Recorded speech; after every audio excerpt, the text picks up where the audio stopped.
Memiliki. Suara telepati pohon anggur dewa itu sangat kuat. Ia berkata, nama keluarga Bu sangat langka di 3000 dunia. Hampir semuanya berasal dari orang bijak yang sama, sehingga mereka memiliki garis keturunan yang sama dari zaman kuno hingga sekarang. Leluhurmu, keluarga Bu di alam bawah, hanyalah cabang yang berkelana dari alam atas ke alam naga. Istana Bu di hadapan kita adalah fondasi abadi yang diciptakan oleh leluhurmu, tetapi sekarang telah ditinggalkan. Aku mengerutkan kening. Senior Sen Tengsu mengarahkanku ke sini. Apa tujuanmu? Pohon anggur ilahi berkata, aku ingin kau tahu tanggung jawab yang ada di pundakmu. Istana Bu di alam atas sudah hancur, dan sedang menunggu seorang jenius muda untuk menghidupkannya kembali. Jadi, kau harus tahu betapa besar tanggung jawabmu. Mulai saat ini, tanggung jawabmu untuk memasuki alam atas bukan lagi hanya untuk Bu Suanyin dan Suyan. Mengerti? Aku tahu. Aku mengangguk dan tidak berkata apa-apa, terus berjalan di antara rerundewa rumah Pangeran Bu. Semua istana di kota kerajaan runtuh dan menjadi puing-puing. Di beberapa tempat, puing-puing itu bahkan telah menjadi abu. Tanaman tumbuh berkelompok, dan ada serigala yang berkeliaran di kota kerajaan, tetapi mereka semua ketakutan oleh aura binatang suci Xiaoxing.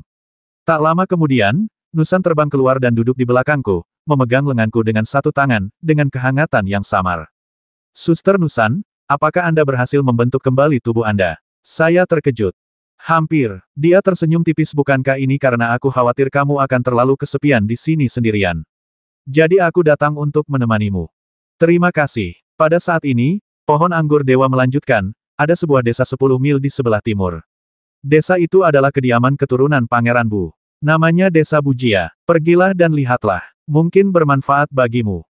Bagus. Yi Zhangqing maju sekuat tenaga, dan tak lama kemudian sebuah desa muncul. Dinding-dinding putih dan ubin-ubin hitam saling terhubung, dengan sekitar 100 rumah tangga.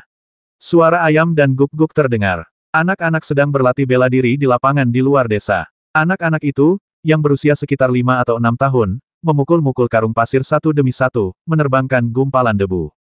Anak-anak ini semuanya keturunan keluarga Bu. Mereka memiliki darah yang sama dengan saya, dan saya merasa sangat dekat dengan mereka. Xiaoxing menghilang ke dalam kehampaan, dan aku menemukan sebatang ranting willow untuk dijadikan penopang, menuntun Nusan masuk ke desa. Tepat saat kami tiba di pintu masuk desa, kami dihentikan oleh seorang prajurit paruh baya berbalut kulit binatang. Ia memiliki dagu ramping dan janggut panjang, dan tampak sangat agung. Kekuatan alam kendali bintang mengalir deras di sekujur tubuhnya, dan ia tampak berada di tahap tengah alam kendali bintang.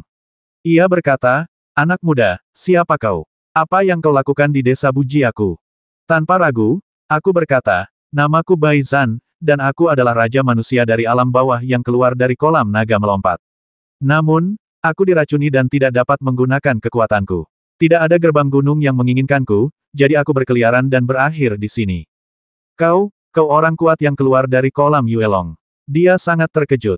Ya, ada apa? Ia sangat gembira, wajahnya memerah saat berkata, karena kau orang hebat dari alam bawah, maka ikutilah aku. Datang ke desa Bujia seperti pulang ke rumah.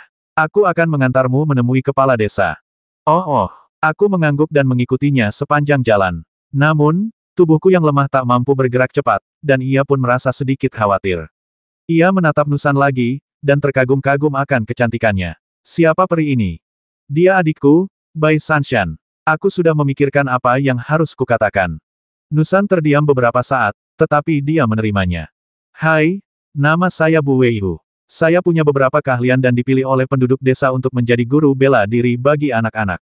Saya juga kapten penjaga desa Bujia, yang bertanggung jawab melindungi desa dari binatang buas. Panggil saja saya Paman Weihu. Pria kekar itu merasa malu setelah melihat kecantikan Nusan yang tak tertandingi. Ia menggaruk kepalanya, merasa sedikit canggung. Oh, Paman Weihu. Aku mengangguk. Saat itu, kami berhenti di depan sebuah rumah genteng. Bu Weihu berkata, kita sudah sampai di rumah kepala desa. Saya akan masuk dan melapor dulu. Bagus. Ia keluar dari halaman tak lama kemudian, diikuti oleh seorang lelaki tua berambut putih yang memegang tongkat. Ia adalah kepala desa. Ia menatapku dengan sepasang mata yang agak sayu dan berkata, saya tetua desa Bujia. Anak muda, apakah Anda dari alam bawah? Ya, tetua. Kepala desa tua itu sedikit bersemangat dan berkata, jarang sekali. Seorang raja manusia dari alam bawah benar-benar datang ke desa Bujia kita. Saya bingung ada apa dengan datang ke desa Bujia. Ia berkata dengan penuh semangat, anak muda, kau mungkin tidak tahu bahwa desa Bujia kita adalah keturunan dari rumah Buang kuno.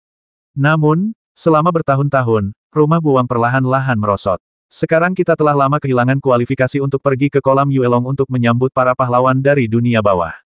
Selain itu, karena kurangnya sumber daya kultivasi, desa Bujia kita belum menghasilkan raja manusia selama hampir 1000 tahun. Inilah mengapa keluarga Bu jatuh ke titik ini.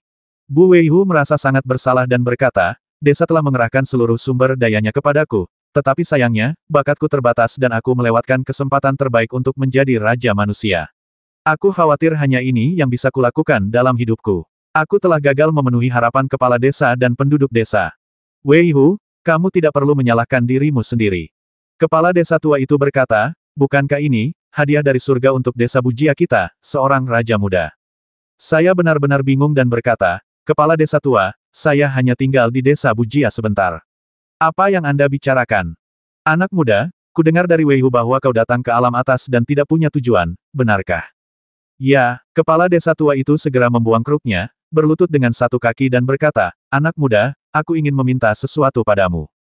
Aku buru-buru membantunya berdiri, terbatuk-batuk karena kelelahan, dan berkata, kepala desa tua, kalau ada yang ingin kau katakan, tolong katakan padaku. Upacara semegah itu tidak perlu. Aku tidak tahan.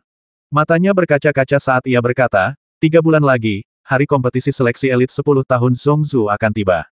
Meskipun keluarga Bu kami telah menurun, kami masih memenuhi syarat untuk berpartisipasi berkat restu leluhur kami. Saya ingin meminta Anda untuk mewakili desa Bujia kami dalam seleksi elit ini. Jika kami berhasil masuk 10.000 besar, desa Bujia kami akan memiliki akses ke banyak sumber daya, dan mungkin, kami akan memiliki kesempatan untuk memulihkan reputasi kami. Aku sedikit malu. Tapi, aku diracuni dan kultivasiku hancur total. Aku hanya bisa keluar dari kolam naga melompat dengan mengandalkan aturan ilmu pedang. Dengan level kultivasiku saat ini, aku khawatir aku bahkan tidak bisa masuk 10.000 teratas. Ini, Bu Weihu mengerutkan kening dan berkata, kalau begitu, kita tidak bisa memaksa mereka melakukan apapun. Mungkin. Di sampingnya, Nusan berkata, saya akan mengurus masalah ini atas nama saudara saya. Benar-benar, kepala desa tua dan Bu Weihu keduanya sangat gembira. Nusan mengangguk dan berkata kepadaku, dalam 3 bulan, kau mungkin bisa menekan racun dan memulihkan sedikit kultivasimu. Setidaknya kau tidak akan kesulitan berpartisipasi dalam kompetisi Zhongzhou, kan? Kepala desa tua, apakah kompetisi ini terbuka untuk semua orang berprestasi di bawah usia 30 tahun? Ya, tidak apa-apa. Nusan tersenyum tipis dan mengirimiku pesan suara ini kesempatan bagus bagimu untuk mendekati Xiaoyan. Kau harus memanfaatkannya. Kampus utama Akademi Tianfeng terletak di Zhongzhou. Jika kau bisa mengukir namamu di kompetisi seleksi elit Zhongzhou, kau mungkin punya kesempatan untuk masuk Akademi Tianfeng. Dan Li Qingyin mungkin akan membawa Xiaoyan bersamanya ke kompetisi seperti itu. Itu tampaknya masuk akal. Aku berbisik, lalu berkata dengan bibir atas yang kaku, terima kasih, kepala desa. Meskipun nama belakangku Bai, aku bersedia berpartisipasi dalam kompetisi akbar untuk desa Bujia. Baiklah, terima kasih banyak, anak muda. Kepala desa tua itu sangat gembira dan berkata, Weihu, tolong kosongkan rumah terbersih di sisi barat untukmu, anak muda. Lalu, tolong sediakan apapun yang kau butuhkan. Juga, tolong ambilkan pil yuan binatang untuk membantumu berkultivasi. Baik, kepala desa, akomodasi yang saya terima sangat bersih, jauh lebih terang daripada kebanyakan akomodasi di desa Bujia. Tanpa ragu, saya pun tiba. Bu Weihu membawa sebuah kotak brokat yang memancarkan aroma samar menyegarkan. Ia berkata dengan hormat, Tuan Muda Bai, ini adalah pil yuan binatang, yang dibuat dengan memurnikan saripati ratusan binatang. Meskipun bukan harta karun yang berharga, ini adalah pilihan terakhir bagi desa Bujia kami. Saya harap ini dapat membantu kultivasi Anda. Terimalah. Aku tidak ragu, harta karun di alam atas berbeda dengan yang ada di alam bawah. Mungkin ada manfaatnya. Lalu aku berkata, Paman Weihu, aku perlu menyendiri sebentar. Jangan biarkan siapapun menggangguku. Oke, tidak masalah. Setelah Bu Weihu pergi, halaman menjadi sangat sunyi. Nusan kembali ke Gunung Bingzu untuk berlatih, sementara Xiaoxing duduk di ruangan untuk memahami misteri aturan alam atas. Inilah yang ingin kulakukan. Langkah pertama untuk memasuki alam atas adalah memahami aturan alam atas dan menebus kekurangan aturan di alam bawah selama bertahun-tahun berlatih. Mengenai penyembuhan dan detoksifikasi, kita harus melakukannya selangkah demi selangkah. Duduk bersila di halaman kecil, samar-samar aku bisa mencium aroma bunga dan tanaman di kejauhan, yang membuatku merasa rileks dan bahagia. Tubuhku benar-benar rileks, dan tubuhku otomatis beradaptasi dengan aturan alam atas. Seolah-olah semua hal di Lingsu terlahir kembali. Tanah yang telah hangus hitam oleh racun 9 Netherworld, mulai menunjukkan titik-titik hijau, yang semakin banyak dan menyebar. Benar saja, hanya aturan alam atas saja yang dapat meningkatkan peluangku untuk menghilangkan racun itu. Namun, kuncinya tetaplah seni naga sejati. Hanya ketika seni naga sejati berevolusi menjadi inkarnasi naga sejati, 9 racun Netherworld dapat sepenuhnya dikeluarkan. Meskipun saya telah memahami 3 metode menenangkan laut, mengubah sisik, dan bahasa naga dalam 17 tahun latihan keras, masih ada celah antara saya dan inkarnasi naga sejati. Saya hanya bisa melihat sekilas beberapa misteri, tetapi belum benar-benar mencapai langkah itu. 5 hari kemudian, ia mencoba memobilisasi kekuatan Raja Manusia untuk pertama kalinya. Ketika aliran udara putih di lautan spiritual memasuki pembuluh darah spiritual dan menembus ke dalam tubuh, 9 racun neter yang telah ditekan di berbagai bagian tubuh mulai menimbulkan malapetaka. Dalam sekejap mata, itu seperti gelombang yang bergulung-gulung, menyebabkan semburan besar naik, menggerogoti tubuh dengan hebat dan membuatnya berkedut. Tidak bagus. Nusan berkata, cepat minum pil Yuan binatang itu. Kalau mengandung saripati binatang suci, mungkin bisa sedikit menekan racunnya. Minumlah segera dan sempurnakan. Dalam rasa sakit yang luar biasa, saya menelan pil bis Yuan dalam sekali teguk. Tiba-tiba, rasanya seperti ada bola api yang meledak di perut saya. Esensi ratusan binatang buas yang tak terbatas menyebar di tubuh saya, dan saya segera mulai memurnikannya. Seperti yang dikatakan Nusan, terdapat sedikit esensi keturunan binatang buas suci di dalam pil bis Yuan. Setelah beberapa jam, setelah menyempurnakan pil bis Yuan, saya berhasil sedikit menekan aura beracun tersebut. Setelah mencoba perlahan, ia menemukan bahwa di antara 11 pembuluh darah spiritual di dalam tubuh, hanya satu pembuluh darah cabang Senjin yang dapat memobilisasi kekuatan Raja Manusia. Setelah pembuluh darah cabang dan pembuluh darah utama yang tersisa dimobilisasi, mereka akan memicu serangan balik racun. Vena Abu Ilahi. Aku merenung sejenak. Meridian cabang ini memang ajaib. Ketika Suyan pertama kali membuka meridian cabang Senjin, ia mengatakan bahwa meridian cabang Senjin berasal dari segel Phoenix di dalam tubuh, dan Phoenix adalah salah satu binatang suci abad pertengahan. Jadi begitulah adanya. Aku sangat gembira, karena meridian cabang Senjin dapat memobilisasi kekuatan Raja Manusia tanpa hambatan apapun, itu berarti kekuatanku telah pulih sekitar 20%. Lagi pula, kekuatan Raja Manusia yang dapat dimobilisasi oleh meridian cabang Senjin hampir 7 kali lipat dari meridian cabang biasa, yang sungguh unik. Sebagai Wang Li yang berusia 20 tahun, saya seharusnya bisa berkompetisi di kompetisi seleksi elit Zongsu. Meskipun peluang untuk masuk 10.000 besar sangat tipis, saya masih punya waktu lebih dari 2 bulan, dan mungkin akan ada terobosan lagi. Sebulan kemudian, ia terus memahami seni naga sejati dan mulai menyentuh batas inkarnasi naga sejati. Darah di tubuhnya tampak sedikit berubah. Meskipun sangat lambat, akhirnya mulai pulih. Setiap kali ia tertidur larut malam, ia akan merasa hangat di sekujur tubuhnya. Darah naga sejati yang sangat langka itu melahap racun 9 neter. Namun, hanya sedikit racun yang berhasil dihilangkan dalam sebulan penuh. Dengan efisiensi ini, mungkin dibutuhkan setidaknya 10 tahun untuk menghilangkan racun sepenuhnya. Pagi-pagi sekali, dengan perasaan segar, saya keluar halaman dan berjalan-jalan di desa Bujia. Tak lama kemudian, mereka tiba di lapangan bela diri di pintu masuk desa. Bu Weiyu sedang mengajar sekelompok anak-anak tinju. Ia menampilkan serangkaian teknik tinju keluarga Bu dengan penuh semangat dan kekuatan, dan ia layak menjadi guru terbaik di desa Bujia. Tuan Muda Bai, Anda di sini. Bu Weiyu menyapa saya dengan hangat saat melihat saya mendekat, berkata, Anda terlihat jauh lebih baik daripada saat pertama kali datang. Sepertinya pil bis Yuan sangat membantu. Benar sekali, berkat pil bis Yuan, kalau tidak, aku tidak akan pulih secepat ini. Pada saat itu, sekelompok anak laki-laki dan perempuan berkumpul dan tertawa terbahak-bahak. Paman Bai, kudengar Paman adalah pendekar pedang yang hebat. Bisakah Paman mengajari kami beberapa teknik pedang yang hebat? Oh. Aku menatap Bu Weiyu dengan penuh tanya. Dia tersenyum lebar. Kenapa, kamu masih menganggap dirimu orang luar? Kamu sudah lama menjadi anggota desa Bujia kami. Mengajarkan anak-anak ilmu pedang adalah tugasmu. Aku mengangguk dan tersenyum. Oke, anak-anak, menyebarlah. Hari ini aku akan mengajarkan kalian langkah-langkah awal teknik pedang yang ampuh. Bagus. Semua anak tersenyum dan bubar, menatapku dengan mata bak permata mereka. Mereka merasakan keintiman yang tak tertandingi denganku, dan aku juga merasa seperti keluarga bagi mereka, dengan semacam ikatan darah. Ia mengangkat tangannya, dan sebuah pedang bambu di rak senjata di arena bela diri tiba-tiba jatuh ke tangannya dengan suara Swiss.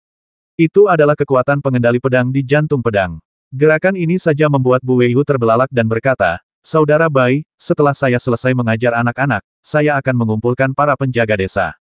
Bagaimana kalau Anda juga mengajari mereka? Kapanpun aku punya waktu, aku bisa. Oke, setuju. Saya menatap anak-anak dan berkata, lihat baik-baik.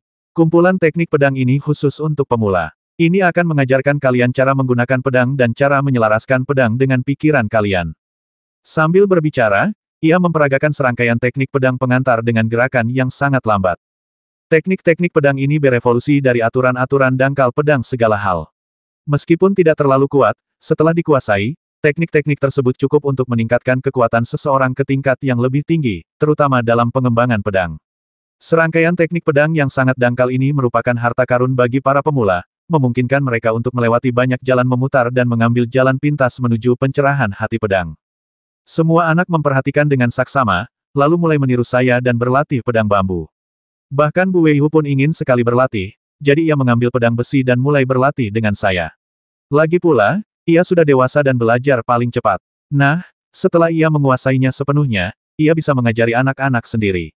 Saya tidak punya banyak waktu untuk mengajari orang lain ilmu pedang. Sore harinya, puluhan pemuda berkuda perang kembali, membawa busur panjang dan pedang di punggung mereka. Mereka adalah para penjaga desa. Total ada puluhan orang, semuanya muda dan kuat. Atas perintah Bu Weihu, semua orang memasuki arena bela diri dan mendengarkan ajaran. Saya tidak tahu harus mengajarkan apa, jadi saya berlatih aturan pedang tingkat pertama Jiuma Huasan berkali-kali, lalu menuliskan teknik-teknik pedangnya dan meminta mereka berlatih sendiri. Hasilnya, sekelompok orang merasa seperti menemukan harta karun, dan wajah mereka berseri-seri. Mungkin bagi desa ini, Jiuma Huasan setara dengan teknik tertinggi yang dapat dibandingkan dengan teknik naga sejati dan teknik Phoenix. Waktu berlalu begitu cepat di desa Bujia. Lebih dari sebulan berlalu dengan cepat, dan hanya tersisa kurang dari 10 hari sebelum kompetisi seleksi elit Zongzu. Panggilan. Di halaman kecil, embusan napas busuk terhembus, dan napas busuk ini mengandung racun 9 neter. Setelah satu tarikan napas, rumput di depan langsung menjadi tandus, lalu racun itu perlahan menghilang tertiup angin. Melihat telapak tanganku, racun hitam di ujung jari telah sedikit memudar. Pada saat ini, erosi racun dari meridian cabang lainnya telah hilang. Sekarang aku dapat mengoperasikan dua meridian cabang secara bersamaan untuk memobilisasi kekuatan Raja Manusia, dan sekitar 100% kekuatanku telah pulih. Aku tidak tahu apakah aku bisa unggul dalam kompetisi dengan 100% kekuatanku. Dor, dor, terdengar ketukan di pintu, dan kepala desa tua itu berkata, Tuan Muda Bai, tinggal 10 hari lagi sampai kompetisi. Waktunya berangkat, kami telah menyiapkan kuda tercepat untukmu. Membuka pintu, aku tersenyum dan berkata, Kakek kepala desa, tidak perlu menyiapkan kuda perang. Aku punya alat sihirku sendiri dan bisa pergi ke kota kerajaan Zongzu. Itu bagus. Kepala desa, dengan tangan gemetar, mengeluarkan sehelai brokat dari dadanya. Ia membukanya selapis demi selapis, memperlihatkan sebuah tanda yang dipenuhi aura jalan suci. Puluhan prasasti terukir di atasnya, menunjukkan bahwa benda itu adalah benda suci yang diwariskan turun-temurun. Sebuah huruf Bu berukuran besar terukir di tengahnya. Kepala desa gemetar saat berkata, ini adalah tanda keluarga buku. Anak muda, kumohon bawalah kehormatan bagi desa buku. Saya akan. Setelah menerima tanda terima itu, aku membungkukkan badan dalam-dalam dan berkata, kakek kepala desa, mohon tunggu kabar baikku. Bagus, aku tidak tinggal lama di desa Bujia. Lagi pula, aku sudah memulihkan 30% tenagaku dan pergi jalan-jalan. Zongzu adalah salah satu dari 1000 negara bagian di alam atas, dan Wangcheng adalah kota Zongzu yang legendaris, tempat berkumpulnya para jenius dari puluhan ribu mil wilayah. Bisa dibilang tempat ini adalah tempat persembunyian para naga dan harimau berjongkok. Sebagai raja manusia dari alam bawah, aku juga harus pergi dan melihat-lihat terlebih dahulu untuk memperluas wawasanku. Sore harinya, saya berpamitan kepada semua orang di desa Bujia satu persatu, terutama anak-anak. Mereka berpamitan dengan enggan, mata mereka yang besar dan berkaca-kaca. Begitu saya keluar dari desa, mereka berteriak, Paman Bai, cepat kembali. Teriakan ini hampir membuat orang-orang berhenti.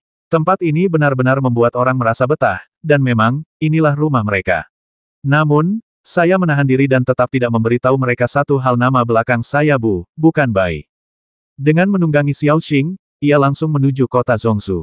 Kota Zongzu berjarak 30.000 mil dari desa Bujia. Perjalanan kaki memakan waktu hampir seharian, dan hari sudah pagi keesokan harinya ketika kami tiba di kota Zongzu. Kami berkendara tanpa henti ke dalam kota dan terpukau oleh kemakmuran di depan kami. Kota ini layak menjadi kota kerajaan teratas di wilayah atas. Ada arus orang yang tak berujung, dan beragam jenis sutra dan satin. Di jalanan, Anda dapat melihat binatang buas menarik kereta dan biksu terbang dengan pedang. Sekilas, ada puluhan pembangkit tenaga listrik dari alam raja manusia di jalanan. Wilayah atas ini sungguh luar biasa. Pertama cari tempat menginap, lalu masuk ke seleksi elit untuk mendaftar. Saya berhenti di depan sebuah penginapan. Saat masuk, terlihat jelas ada sedikit rasa jijik di mata pelayan. Lagi pula, saya masih terlihat sakit, dan sekarang kota Zhongzhou hampir penuh dengan orang-orang berbakat dari berbagai daerah, dan masing-masing dari mereka adalah tokoh berpengaruh, jadi saya tampak sangat tidak mencolok. Salah satu ruangan atas, kataku. Dia melirik saya dan berkata, 50 koin emas sehari untuk kamar atas. Apakah Anda sanggup, Tuan? Aku tak punya koin dari alam atas, jadi aku mengeluarkan kristal roh darah dari cincin tulang angkasaku dan menaruhnya di atas meja, sambil bertanya, apakah ini baik-baik saja? Mata pelayan itu tiba-tiba berbinar dan dia berkata, tentu, tentu. Silakan naik ke atas, itu ruangan pertama di sebelah kiri. Bagaimana mungkin kamu meremehkan orang lain? Ternyata dunia atas juga seperti ini. Memasuki ruangan, jendelanya cerah dan bersih, lumayan, dan tempatnya cukup luas. Begitu pelayan pergi, Nusan langsung terbang keluar dari Gunung Bingsu, menghirup udara segar. Berlatih di ruang yang lebih luas sangat bermanfaat bagi rekonstruksi tubuhnya. Ia segera menduduki tempat tidurku dan berkata, aku akan tetap di sini untuk berlatih. Kamu pergi dan daftar, jangan membuat masalah. Bagus. Kompetisi seleksi elit adalah acara akbar yang diselenggarakan oleh ratusan negara bagian yang diperintah oleh seluruh Kekaisaran Tianxin. Pada akhirnya, bakat-bakat terbaik akan dipilih untuk diseleksi oleh Akademi Tianfeng dan sekolah-sekolah lainnya. Beberapa bakat juga akan direkrut oleh Kementerian Perang Kekaisaran Tianxin dan langsung menjadi orang-orang yang mengabdi kepada istana.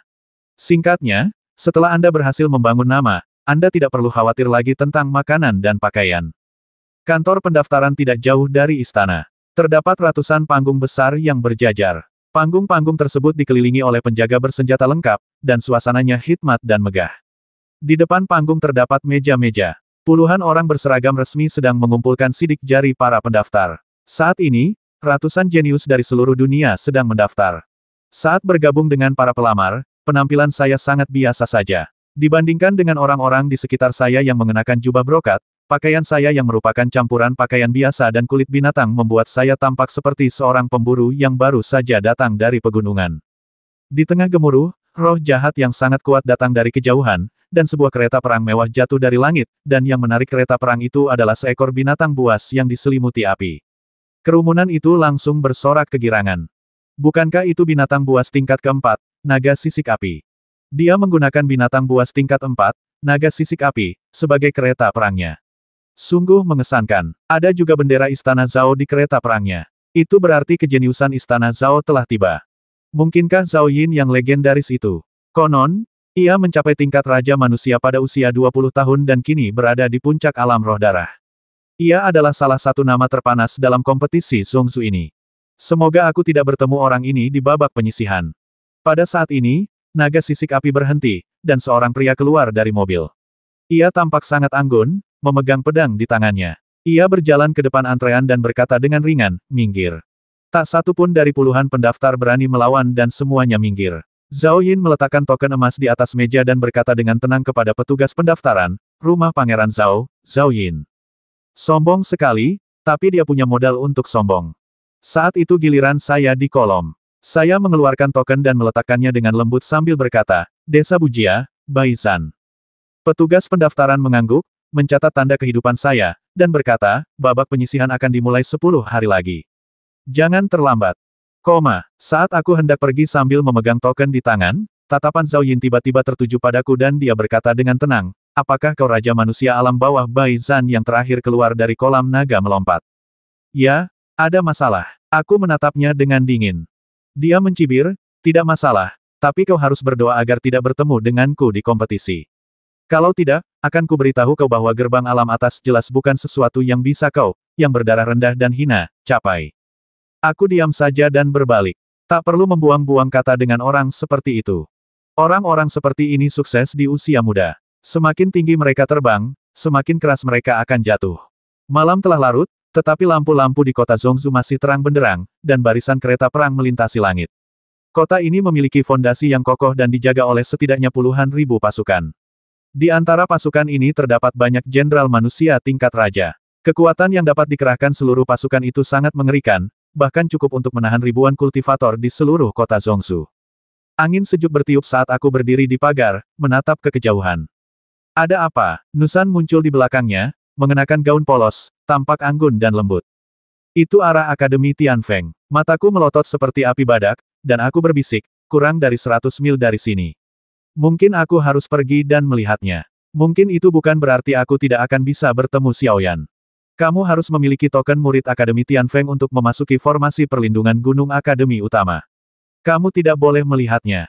Saya ingin mencobanya. Hati-hati. Nusan mendesah pelan tetapi tidak menghentikannya karena dia tahu dia tidak dapat menghentikannya. Berjalan di langit malam, aku keluar dari kota Zhongzhou dan melewati barisan kereta perang yang berkilauan. Anak-anak bangsawan di kereta perang itu menatapku dengan heran. Meskipun ada banyak sekali orang kuat di alam raja manusia di alam atas, tidak banyak orang semuda aku yang bisa berjalan di udara. Raja manusia muda di bawah usia 25 tahun bisa disebut jenius di alam atas, dan akan menerima perlakuan istimewa di beberapa sekte kelas 2 dan 3. Kekuatan Raja Manusia tiba-tiba meletus, dan aku bergegas menuju pegunungan tempat Akademi Tianfeng berada dengan kecepatan tercepat. Setelah 100 tarikan napas, mereka tiba di sebuah gunung yang menjulang tinggi. Ada fluktuasi kekuatan tak terlihat di depan mereka, yang jelas merupakan formasi pelindung gunung. Setelah membuka mata pedang, mereka dapat dengan jelas melihat gumpalan energi jimat melayang di pegunungan, menutupi seluruh area seperti kaki gunung. Dan di gunung yang paling megah dan kuno, terdapat gugusan istana, bersinar terang, dan dipenuhi dengan aura peri. Sekilas, terdapat sebuah kompleks bangunan yang membentang setidaknya puluhan mil. Itu adalah markas besar Akademi Tianfeng yang legendaris, menampung setidaknya puluhan ribu murid. Akademi Tianfeng adalah raksasa di wilayah atas, bisa dibilang yang terbaik di dunia, dan sangat dipercaya oleh Kekaisaran Tianxin. Su Yan berada di akademi yang membentang puluhan mil ini. Berdiri di tengah angin dingin, aku mendekat sedikit demi sedikit, hingga saat aku mencapai formasi besar itu, dua angin kencang mengembun dari formasi besar itu dan berguling, berubah menjadi dua energi pedang yang sangat kuat. Bahaya! Aku berputar di udara, nyaris menghindari dua energi pedang itu. Sehelai rambutku tercabut. Sungguh menakutkan. Seandainya aku selangkah lebih lambat, aku pasti sudah mati karena pertahanan diri formasi itu. Riak keemasan menyebar dari permukaan formasi. Bagi raksasa ini, aku bagaikan seekor nyamuk, tak berarti dan bahkan tak menarik perhatiannya. Berdiri di bawah sinar bulan, aku membuka mata pedangku dan melihat ke dalam formasi. Aku langsung bisa melihat jalur pegunungan yang menurun dari gunung. Semuanya dilapisi batu-batu kuno. Di kedua sisi jalur batu terdapat beberapa bambu spiritual dan herba spiritual, yang tampak sangat indah. Murid-murid Akademi Tianfeng sedang berjalan di jalur pegunungan.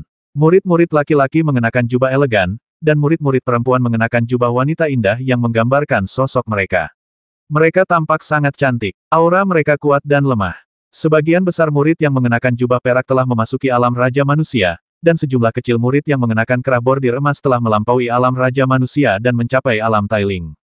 Namun, sebagian besar murid halaman luar berada di alam kendali bintang, dan mereka yang benar-benar dapat digolongkan sebagai Raja Manusia telah memasuki halaman dalam. Hal yang sama berlaku bagi para kultivator dari alam atas. Melangkah ke alam Raja Manusia bagaikan seekor ikan mas yang melompati gerbang naga, melintasi daerah aliran sungai yang sangat penting. Jejak energi pedang melintas di mataku, dan aku terus mendongak. Su Yan dan Li Qingyin seharusnya tidak berada di halaman luar, melainkan di halaman dalam, mungkin di kediaman legendaris Dekan Akademi Tianfeng. Tepat saat pandanganku menyapu beberapa halaman dalam, sebuah energi dahsyat tiba-tiba melonjak, seketika menekan jiwa dan ragaku. Aura dahsyat menembus gelombang udara dan menyerbu ke arahku. Dalam sekejap mata, aura itu berubah menjadi sosok Dharma yang diselimuti cahaya bulan dan muncul di langit di hadapanku. Sosok itu adalah seorang pria parubaya berjubah elegan, dengan pesona abadi dan Tao. Ia menatapku dengan dingin. Anak muda, mengapa kau memata-matai Akademi Tianfengku? Auranya terlalu kuat dan benar-benar tak tertahankan. Aku mengerutkan kening. Seberapa peka kesadaran spiritual seseorang hingga mampu merasakan mata ketigaku dari jarak puluhan mil. Ini hanya bisa berarti satu hal, dia pasti sudah membuka mata ketiganya juga, dan kekuatannya bahkan lebih besar daripada mata ketigaku. Siapa kamu? Tanyaku. Li Kongbai, Kepala Pengadilan Zetian, Pengadilan Dalam ke-36 Akademi Tianfeng. Ia berkata dengan tenang, sekarang giliranmu menjawab pertanyaanku. Siapa kau, dan mengapa kau memata-matai Akademi Tianfeng? Saya datang ke sini hanya karena reputasinya. Saya tidak bisa masuk akademi tanpa token, jadi saya hanya bisa mengamati dari luar. Oh, dia tersenyum tipis. Jika kau telah membuka mata surgawi dao pedangmu dan membangkitkan garis keturunan Raja Manusiamu, dan kau ingin bergabung dengan Akademi Tianfeng, akademi ini dapat membimbingmu. Apakah kau bersedia? Aku teringat Su Yan dan Li Qingyin, lalu menggelengkan kepala. Terima kasih atas kebaikanmu, Dekan. Meskipun aku mengagumi Akademi Tianfeng, aku punya tanggung jawab penting dan tidak bisa ikut. Begitu, dia melihat sekeliling dan berkata, apakah kamu juga di sini untuk berpartisipasi dalam kompetisi elit Zongsu? Ya, tinggalkan namamu dan pengadilan ini akan mengawasimu. Tebasan putih. Baiklah, silakan. Citra Dharma Li Kongbai perlahan memudar. Ia berkata, untungnya, akademi kamilah yang menemukanmu. Kalau kepala akademi lain yang lebih mudah tersinggung, aku khawatir kau sudah mati. Memata-matai Akademi Tianfeng adalah sesuatu yang bahkan orang suci pun tak akan lakukan dengan mudah, apalagi seorang junior di tahap awal alam Raja Manusia. Saat dia berbicara, sosoknya menghilang, dan rasa penindasan yang kuat menghilang tanpa jejak. Aku berdiri di kejauhan, bernapas berat, dan berlatih Qigong untuk menyelaraskan kekuatan Raja Manusia dalam tubuhku. Perasaan terkunci oleh napas itu terlalu mengerikan, seolah-olah aku telah berjalan melewati gerbang neraka. Dan Li Kongbai ini hanyalah dekan dari salah satu dari 36 halaman luar Akademi Tianfeng. Di atasnya terdapat 3 istana suci dan kepala dekan. Bisa dibayangkan betapa kuatnya Akademi Tianfeng hingga mampu berdiri di alam atas. Sepertinya mustahil untuk mendeteksi aura Xiaoyan dari dunia luar. Satu-satunya cara adalah menunjukkan bakatmu di kompetisi elit Zongzu dan kemudian mengunjunginya dengan alasan yang sah. Kalau tidak, mustahil untuk mendekati orang-orang di Akademi selevel Xiaoyan dan Li Qingyin. Sebuah pikiran terlintas di benak saya. Guru sepupu saya, Nan Yue, berasal dari Kementerian Perang, dan Kementerian Perang pasti lebih ketat. Masih terlalu dini bagi saya untuk pergi dan menanyakan keberadaan sepupu saya sekarang. Saya harus lebih bersabar, setidaknya sampai kekuatan saya pulih. Sekarang, aku bisa menggunakan 2 meridian cabang, yang hanya bisa memulihkan 30% kekuatanku, yang masih jauh dari cukup. Meskipun laut spiritual lapisan ke-10 dan jantung pedang segala hal memang telah memperluas fondasi tubuh fisikku, 30% kekuatanku sudah cukup untuk menekan kultivator alam Raja Manusia biasa, tetapi begitu aku bertemu beberapa jenius, aku mungkin akan kalah. Jika aku ingin mendapatkan peringkat yang bagus di kompetisi elit, aku setidaknya harus memulihkan 40% atau bahkan 50% kekuatanku. Masih ada 9 hari tersisa sebelum kompetisi. 9 hari ini adalah kesempatan terakhirku untuk berubah menjadi naga sejati. Sekalipun aku tidak bisa sepenuhnya menghilangkan racunnya, aku harus memulihkan kekuatanku hingga setengahnya. Bahkan jika memungkinkan, kamu harus berusaha mencapai tahap tengah alam Raja Manusia. Setelah kamu memasuki tahap tengah alam Raja Manusia, pada dasarnya kamu bisa mengalahkan para ahli puncak alam Raja Manusia biasa.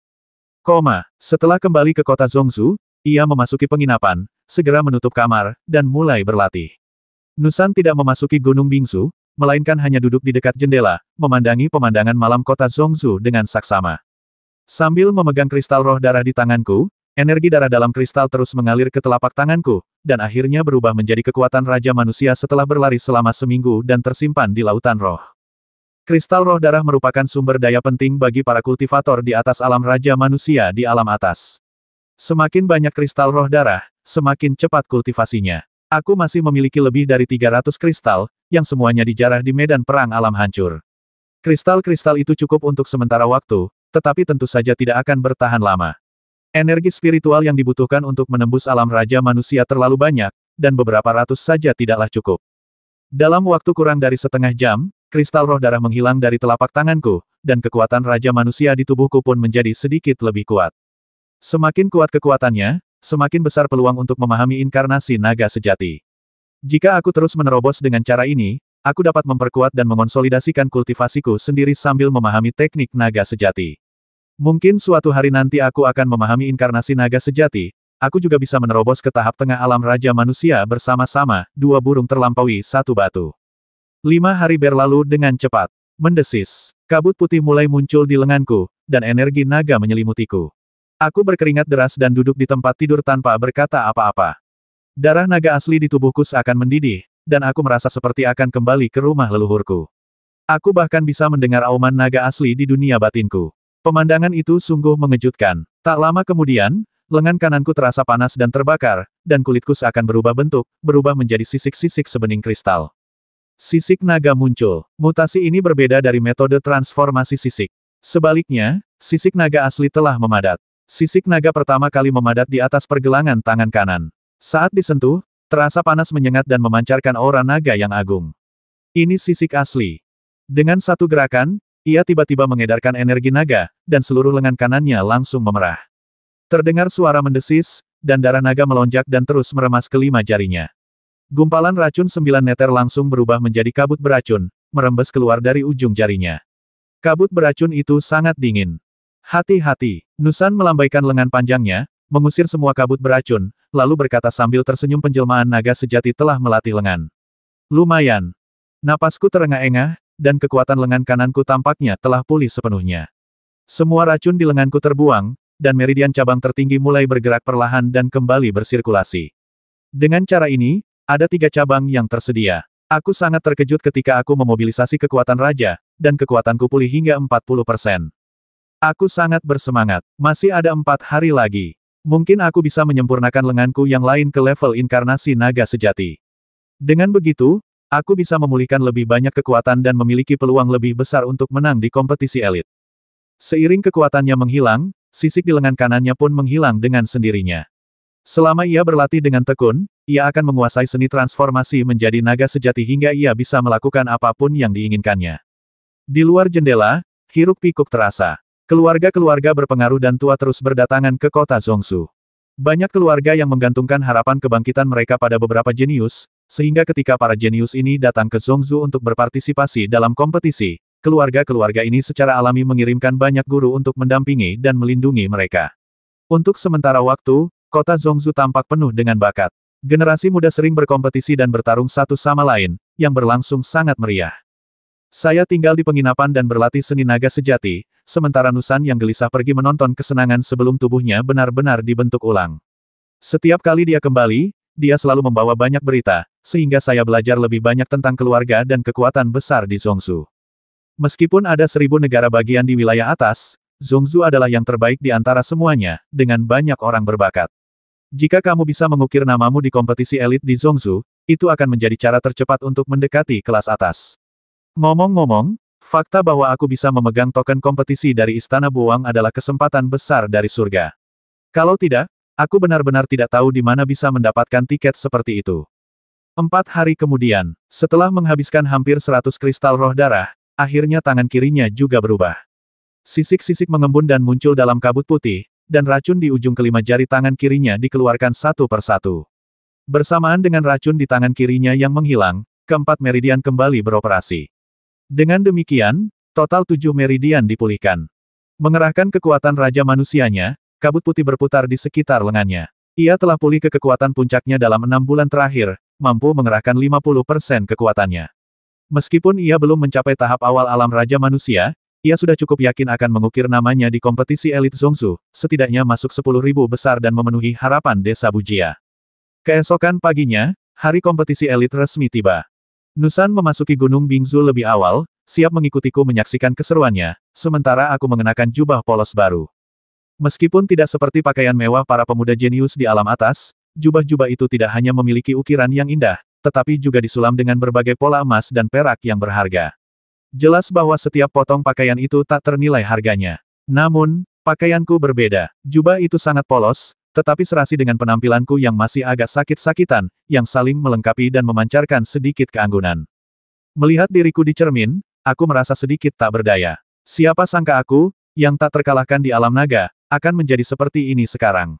Satu-satunya perbedaan antara aku dan guru sekolah swasta muda di pedesaan hanyalah semburat semangat heroik di antara kedua alisku.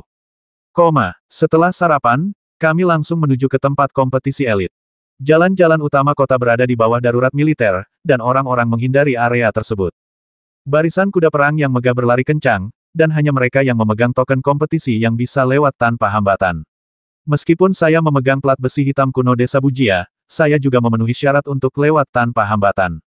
Saya tiba di stadion tanpa hambatan apapun, tetapi saya melihat stadion besar itu penuh sesak, dan banyak keluarga telah mengirim orang ke tribun penonton terlebih dahulu.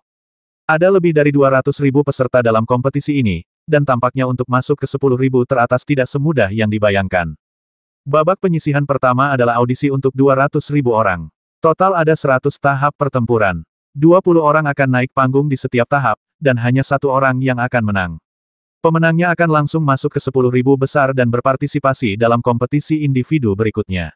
Aturannya memang sangat ketat, tetapi bisa dimaklumi. Terlalu banyak kontestan. Meskipun aturannya seperti itu, setiap tahap pertempuran harus memainkan 100 pertandingan hari ini untuk menentukan 10.000 finalis. Lupakan saja, jangan khawatir, kalahkan saja 19 lawan lainnya. Tak lama kemudian, secerca kesadaran spiritual muncul dari token saya, dan terpantul di benak saya, menentukan pertandingan-pertandingan kompetisi. Pertandingan ke-12 di peron 57 berlangsung relatif awal, jadi saya bisa menyelesaikannya lebih awal dan kembali beristirahat. Kompetisi untuk 10.000 peserta teratas harus menunggu hingga keesokan harinya. Di ruang tunggu, kerumunan orang yang padat berkerumun. Platform pertempuran nomor 57 berdiri tegak, setinggi 5 meter dan seluas 10 meter persegi. Platform itu tidak besar maupun kecil. Para kontestan saling memandang dengan waspada, dan beberapa mulai berbisik-bisik, mencari orang jenius di kelompok mereka, ingin bergabung untuk menghadapi lawan-lawan yang kuat terlebih dahulu. Rekan Taois, Anda termasuk golongan yang mana? Tanya seorang lelaki kurus. Aku menggeleng. Tidak ada komentar. Tatapan matanya langsung berubah menjadi ganas. Sudah kubilang berpura-pura saja, orang pertama yang akan tersingkir pastilah kau, orang sakit-sakitan. Aku terlalu malas untuk memperhatikannya dan hanya menatap kompetisi pertama di medan perang. Setiap kompetisi dibatasi hanya setengah batang dupa. Jika waktu melebihi batas, pemenangnya akan ditentukan oleh semangat medan perang. Saat itu, ke-20 peserta pertandingan pertama telah naik ke panggung, dan momentum mereka meledak. Yang terlemah memiliki tingkat kultivasi tahap awal alam kendali bintang, dan yang terkuat berada di tahap tengah alam Raja Manusia. Ada 2 Raja Manusia di antara 20 orang itu. Sepertinya jauh lebih sederhana dari yang kukira. Tak lama kemudian, pemenangnya pun terungkap. Pria kuat di tahap tengah alam Raja Manusia itu memang menang dan lolos ke babak selanjutnya. Kemudian kelompok kedua yang terdiri dari 20 orang mulai bersiap dan naik ke panggung untuk bertarung. Kali ini mereka tampak punya rencana. Lebih dari 10 orang kuat di tahap tengah dan akhir alam kendali bintang bergabung dan mengalahkan seorang kandidat di tahap awal alam Raja Manusia. Pemenangnya adalah seorang pria kuat di puncak alam kendali bintang yang berlumuran darah. Kemenangan yang tragis. Aturan kompetisi sudah pasti, tetapi orang-orang masih hidup. Kelompok orang ini sangat cerdas dan tahu cara menyingkirkan yang lebih kuat terlebih dahulu. Kompetisi berakhir satu demi satu, dan segera tiba ronde ke-12, dan tibalah giliran saya. Desir, seorang pemuda berpakaian brokat melompat ke atas panggung. Gerakannya sangat indah dan halus, dan kekuatan Raja Manusia melonjak. Ia adalah pria kuat di tahap tengah alam Raja Manusia, dan mungkin yang terkuat di kelompok kami. Ia mencibir dan berkata, Lu Jiabao, Lu Hui, aku telah belajar banyak dari kalian. Semua orang naik ke panggung satu persatu, termasuk pria kurus yang tadi berbicara dengan saya. Kebetulan sekali, kami memang satu kelompok. Ketika saya melangkah ke atas panggung, tatapannya menjadi sangat tajam. Dia berkata kepada orang-orang di sekitarnya, Lu Hui sangat kuat. Biarkan dia pergi dulu dan suruh anak sakit-sakitan ini turun dari panggung. Bagaimana menurutmu? Setuju. Beberapa ahli alam pengendali bintang, termasuk satu di alam Raja Manusia awal, mengangguk serempak. Lu Hui mendengus dingin dan mengalihkan pandangannya ke kelompok lain. Jelas sekali dia tidak menganggap kami serius. Panggung pertempuran tiba-tiba terbagi menjadi 4 faksi, dan aku dan Lu Hui masing-masing terdiri dari 2 orang. Persaingan yang hanya terdiri dari 20 orang itu menjadi menarik. Pria kurus itu menjerit, dan pedang panjangnya melesat dengan momentum yang berapi-api. Ia berteriak pelan, Nak, pulanglah dan pulihkan dirimu. Kenapa kau masih ikut bersenang-senang? Puncak alam pengendali bintang. Pria kurus ini sombong sekali, pasti dia punya kemampuan. Dia bikin masalah begini, mungkin karena mau memanfaatkan kekacauan ini untuk mendapatkan satu-satunya tempat berharga, jadi dia banyak bicara. Lagi pula, dari segi kekuatan saja, dia masih jauh dari itu. Sayangnya, mereka yang mengganggu yang lemah akan berakhir mengganggu yang lemah. Pedang itu terhunus seketika, dan bila bulan melesat dengan dahsyat, berputar miring di udara. Wangli manusia yang tersembunyi di dalam tubuhku langsung meledak, dan dengan kekuatan yang cerdik, aku menepis pedang panjang pria kurus itu, terbang, dan menendang perutnya. Bagaimana bisa? Matanya penuh ketidakpercayaan, dan ia terlempar dari panggung. Tapi aku tidak berhenti sama sekali. Aku berputar dan menggoyangkan lengan kiriku pelan, yang berubah menjadi embusan angin yang menyapu, menjatuhkan 7 master alam kendali bintang lainnya ke dasar panggung. Hanya pemuda di tahap awal alam Raja Manusia yang tersisa, berjuang untuk bertahan dan menangkis hembusan angin itu. Kau benar-benar menyembunyikan kultivasimu. Matanya berbinar dan ia meraung bagai guntur. Bilah pedangnya terbungkus kilatan petir dan melesat maju. Gelombang udara di sekitarnya menyapu, dan ada sedikit momentum. Pria ini telah mencapai tahap tengah bidang jantung pedang, dan ia telah mencapai beberapa keberhasilan dalam ilmu pedang. Namun, itu masih belum cukup baik. Pedang bulan bergema dengan suara berdentang, dan teknik melukis gunung 9 kuda tiba-tiba muncul, dengan Pegasus berapi berputar-putar di sekitarnya. Meskipun hati pedang tidak digunakan, kekuatan pedang ini masih sangat kuat. Kong, konsep artistik kedua pedang itu saling bertabrakan, dan Raja Manusia Muda lawan langsung muntah darah dan terlempar kembali. Ia dengan canggung mengerahkan kekuatan Raja Manusia untuk menciptakan efek stagnasi di udara agar tidak jatuh dari panggung. Namun, aku tak mungkin membiarkannya berhasil. Aku langsung mengaktifkan jurus Raja Manusia, kecepatan ekstrim, dan menendangnya dengan kekuatan Raja Manusia. Pemuda itu langsung jatuh ke tanah dengan keras dan tereliminasi, dengan wajah penuh kebencian dan keengganan. Mendesis. Saat aku berbalik, suara lantunan pedang terdengar. Pemuda di tahap tengah alam Raja Manusia itu ternyata telah mengalahkan ke-9 lawan. Hanya aku dan dia yang tersisa di panggung. Dia menyerang dengan raungan pedang, mencoba mengejutkan semua orang. Jika aku tidak bisa menangkis serangan ini, aku mungkin akan mati di panggung. Membasmi dilarang dalam aturan kompetisi, tetapi pembasmian yang tidak disengaja tidak dapat dituntut, lagi pula, pedang tidak punya mata. Orang ini jelas ingin membasmiku, sungguh kejam mentalitas pendekar pedang.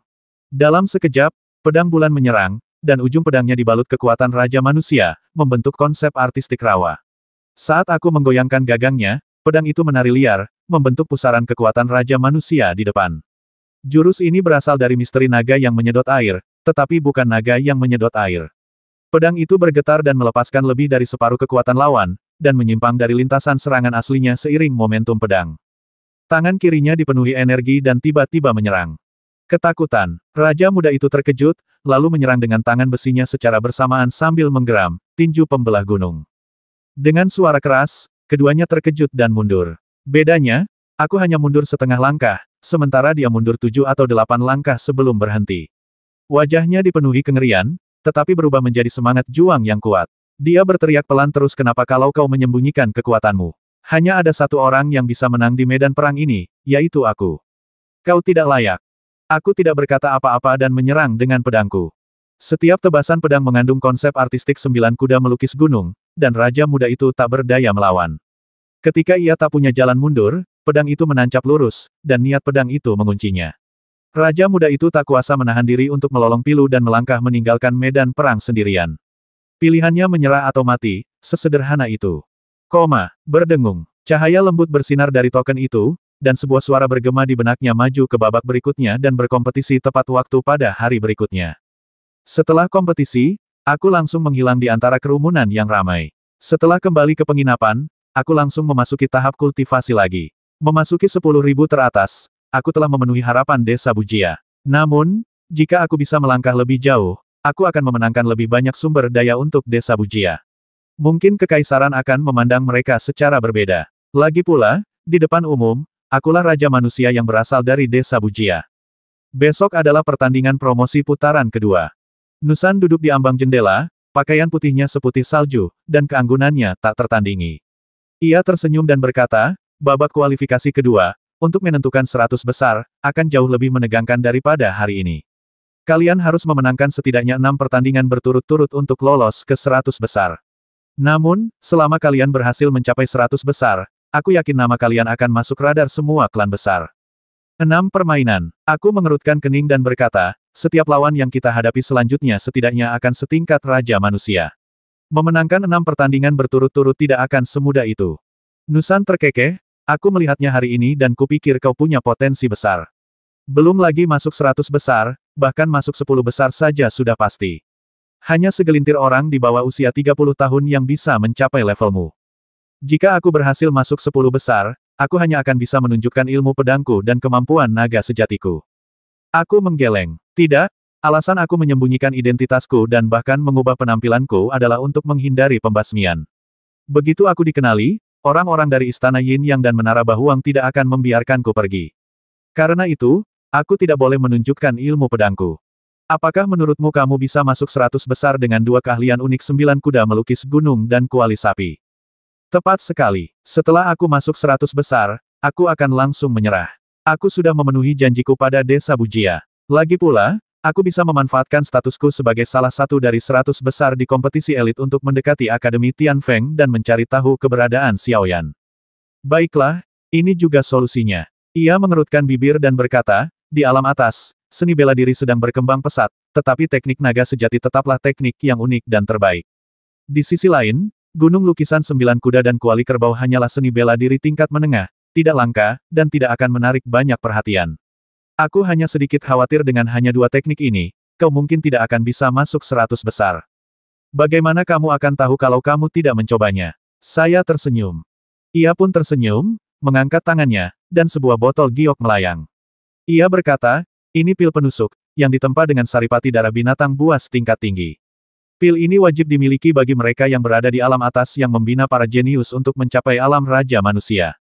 Aku baru saja membeli 2. Kau bisa menghabiskan malam ini untuk memurnikannya. Mungkin pil ini akan membantu memulihkan fungsi meridian cabangmu. Aku langsung menelan pil pipian, dan pil itu langsung berubah menjadi bola darah dan api energi yang menyebar tak terkendali di sekujur tubuhku. Aku segera duduk dan mulai memurnikan kekuatan darah dan energi yang agung ini. 7 meridian cabang telah terbangun di tubuhku. Cabang abu ilahi dan cabang tertinggi melilit meridian utama dengan lembut, bertugas memobilisasi kekuatan Raja Manusia. Setelah pil pipian berefek, beberapa meridian cabang yang awalnya diserbu racun juga merespons dan mulai pulih. Jantungnya berdebar kencang, dan ia buru-buru mempraktikkan teknik naga sejati. Gumpalan darah naga mengalir deras di lengannya, dan ia mulai menggunakan pil pemecah meridian untuk menghilangkan racun di meridian cabang dan memulihkan fungsinya. Untuk sesaat, beberapa meridian dipenuhi rasa sakit dari api yang membakar, dan keringat mulai bercucuran.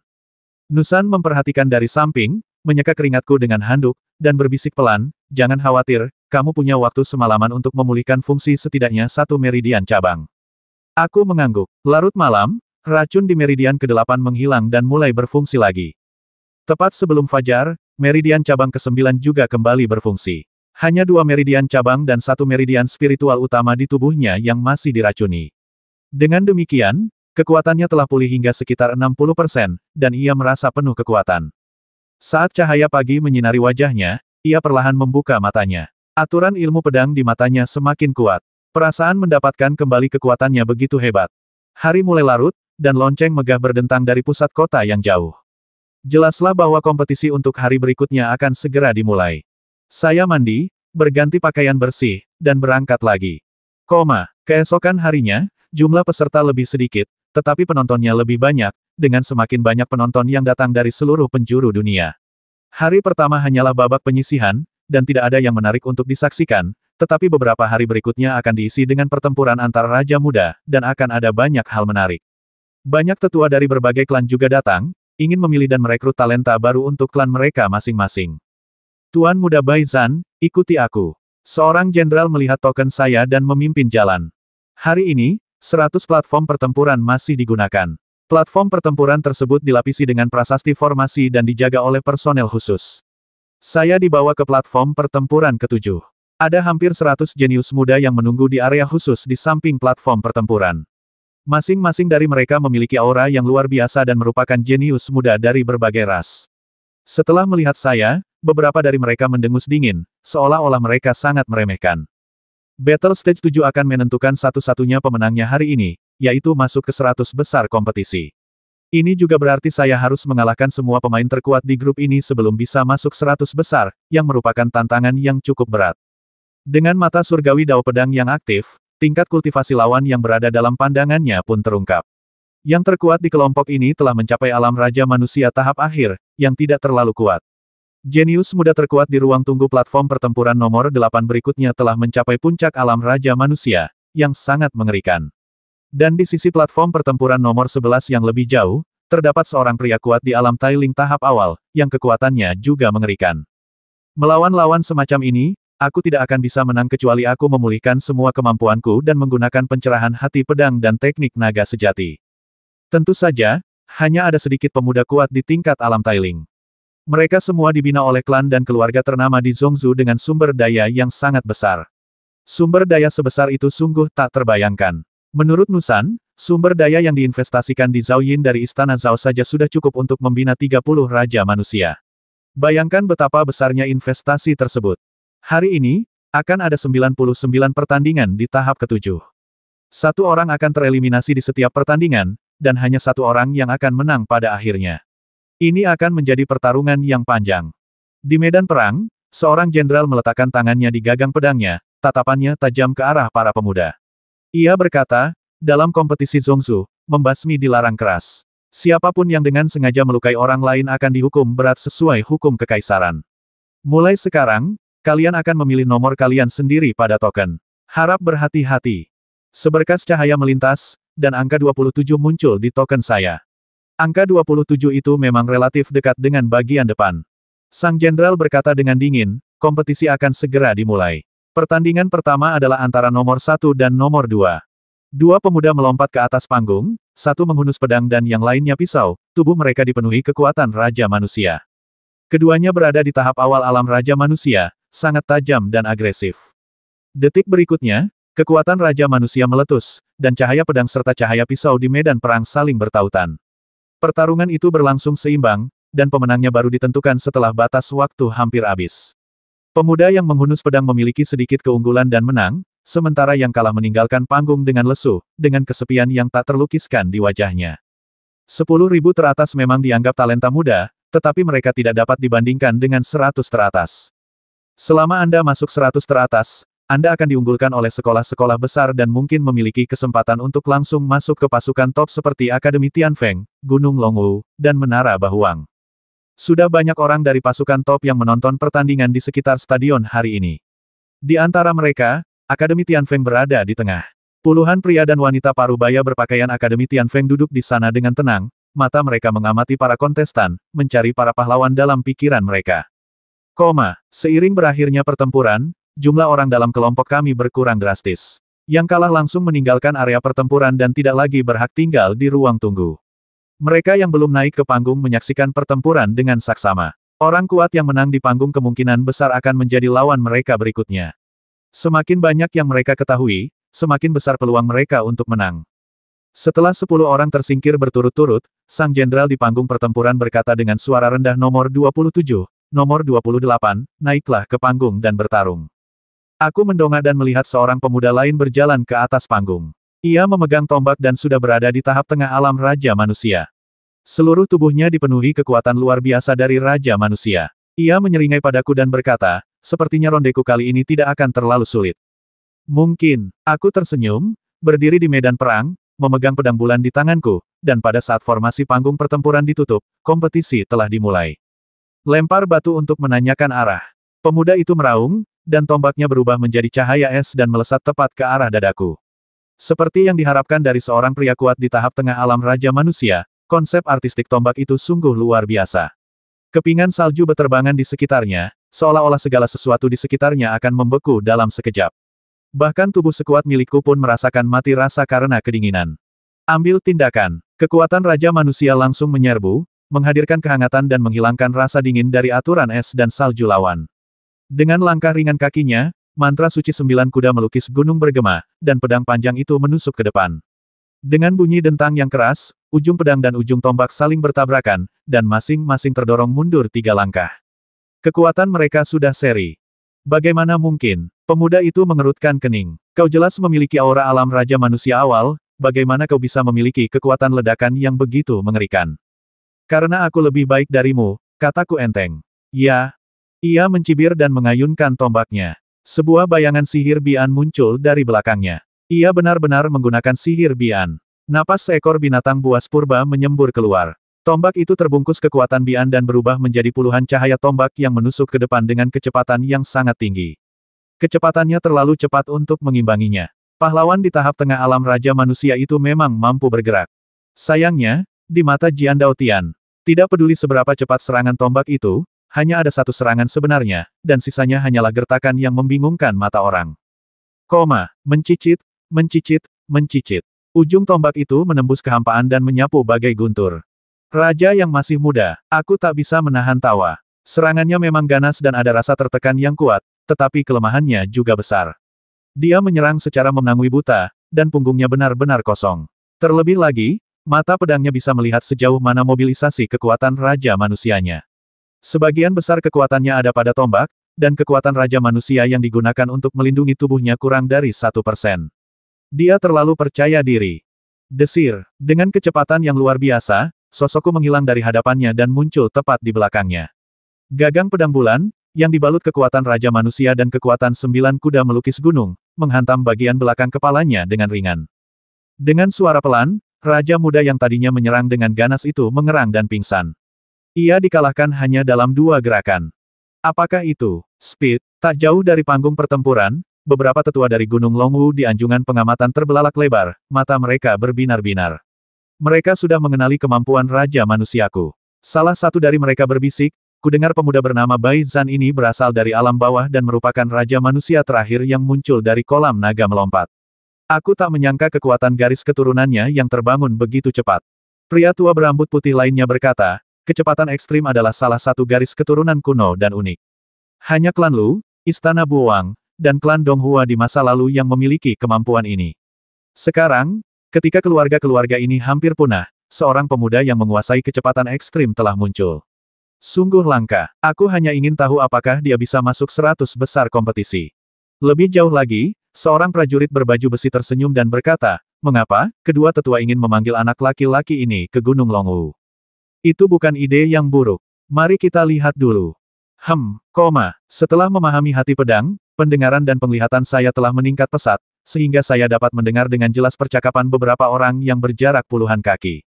Saya merasa sedikit gelisah, diam-diam berpikir bahwa saya hanya bisa menggunakan skill Raja Kecepatan di masa mendatang, dan bahkan ledakan garis keturunan pun tidak dapat digunakan, jika tidak, saya akan semakin terekspos. Untuk masuk 100 besar, tampaknya kekuatan puncak Wenjian Xintian saja sudah cukup. Waktu berlalu sedikit demi sedikit, dan 100 platform pertempuran telah berbaris rapi. Sorak-sorai gemuruh terdengar dari kejauhan, penghalang bersinar, dan beberapa orang mengeluarkan kekuatan yang luar biasa.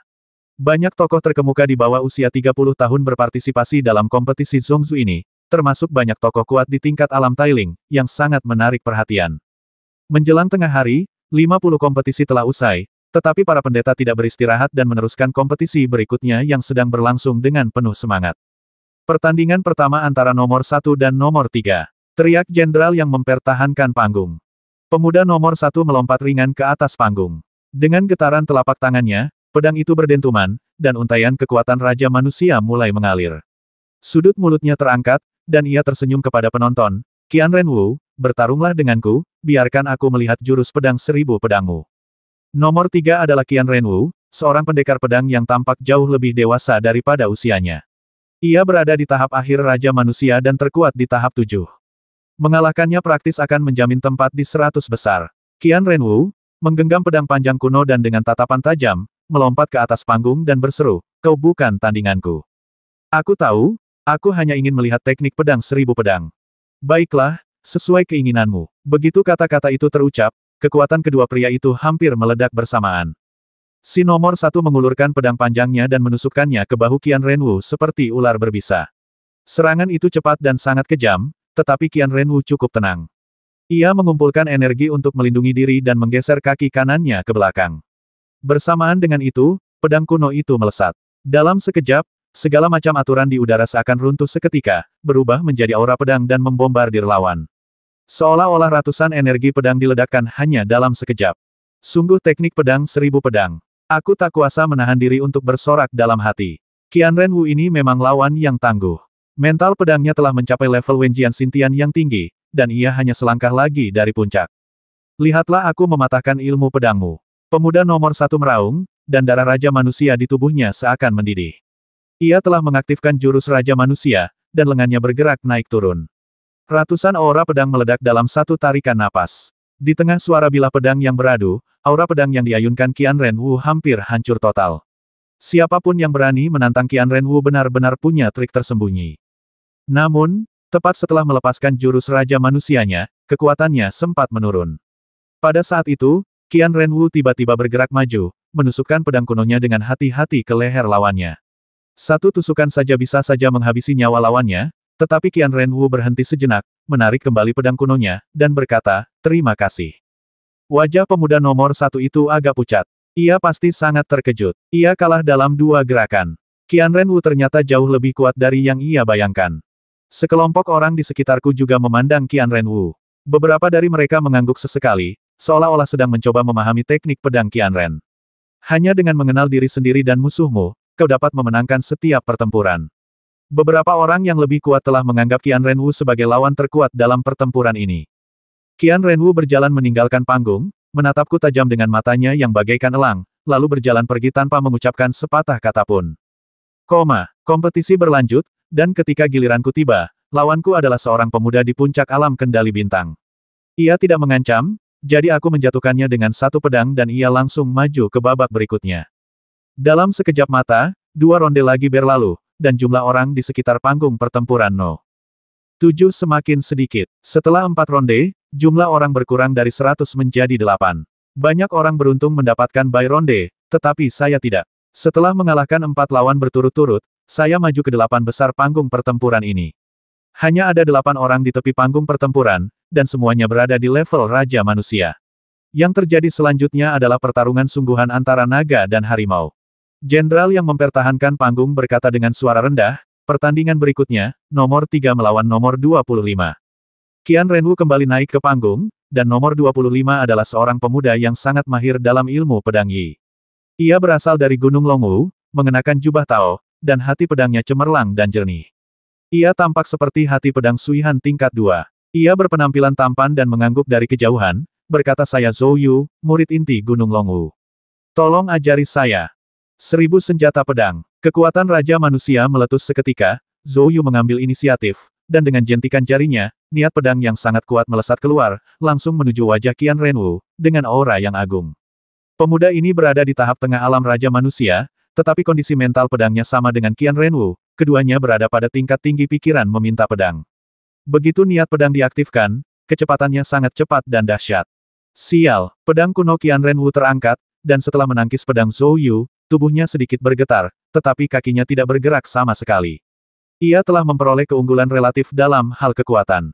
Ilmu pedang yang hebat. Zhou Yu tersenyum dan melangkah ke udara, kakinya berubah menjadi helaian daun hijau. Untuk sesaat, beberapa Raja Manusia muda di sekitarku mengerutkan kening, dan salah satu dari mereka berkata dengan ngeri, itu gerakan tubuh daun jatuh Long Wushan. Zhou Yu ternyata telah mengembangkan gerakan tubuh tingkat hantu tingkat rendah ini hingga mencapai kesempurnaan. Pantas saja dia berani mengambil inisiatif melawan Qian Renwu. Di udara, gerakan tubuh Zhou Yu sungguh luar biasa. Ia menginjak dedaunan yang berterbangan dan menghunus pedang, yang bagaikan aliran mata air jernih yang mengalir dari dedaunan. Dalam sekejap mata, pedang itu mengembun menjadi puluhan pedang transparan yang sulit dilawan, dan membelah udara. Qian Renwu mendengus dingin, dan cahaya pedang meledak. Teknik pedang Qian Ren langsung menebas ratusan pedang. Niat pedang memadat di udara membentuk dinding pedang, menangkis semua serangan Zhou Yu.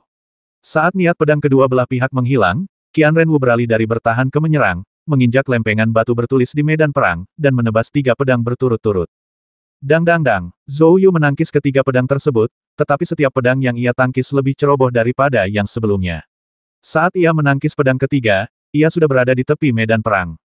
Di belakangnya terdapat penghalang medan perang. Begitu ia menyentuh penghalang itu, ia akan kalah. Menyerah. Qian Renwu melompat maju, seluruh tubuhnya diselimuti semangat juang yang kuat, membentuk medan perangnya sendiri, dan memaksa Zhou Yu mundur terus-menerus. Dengan suara bang, ia menabrak penghalang dan jatuh kembali ke medan perang dalam keadaan berantakan. Aku kalah, dan aku mengakuinya dengan tulus, Zhou Yu mendesah. Semua orang terkejut. Qian Renwu terlalu kuat, bahkan orang sekuat Zhou Yu pun tak mampu menahan 5 jurusnya dan langsung dikalahkan. Semua orang tampak serius, tetapi saya berada di bawah tekanan terbesar. Setelah ronde ini, Qian Renwu akan menjadi lawan saya berikutnya, dan saya akan menjadi orang pertama yang menghadapi orang terkuat di panggung No. 7.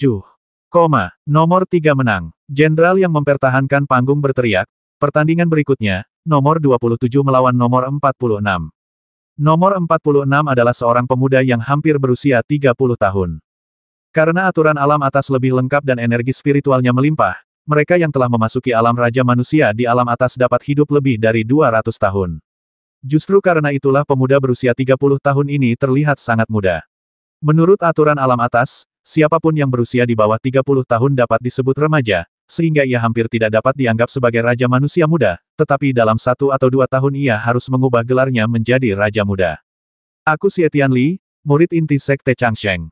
Aku orang terakhir dari dunia bawah yang keluar dari kolam Yuelong. Tolong beritahu aku namamu. Ia menyeringai, memegang pedang di tangannya.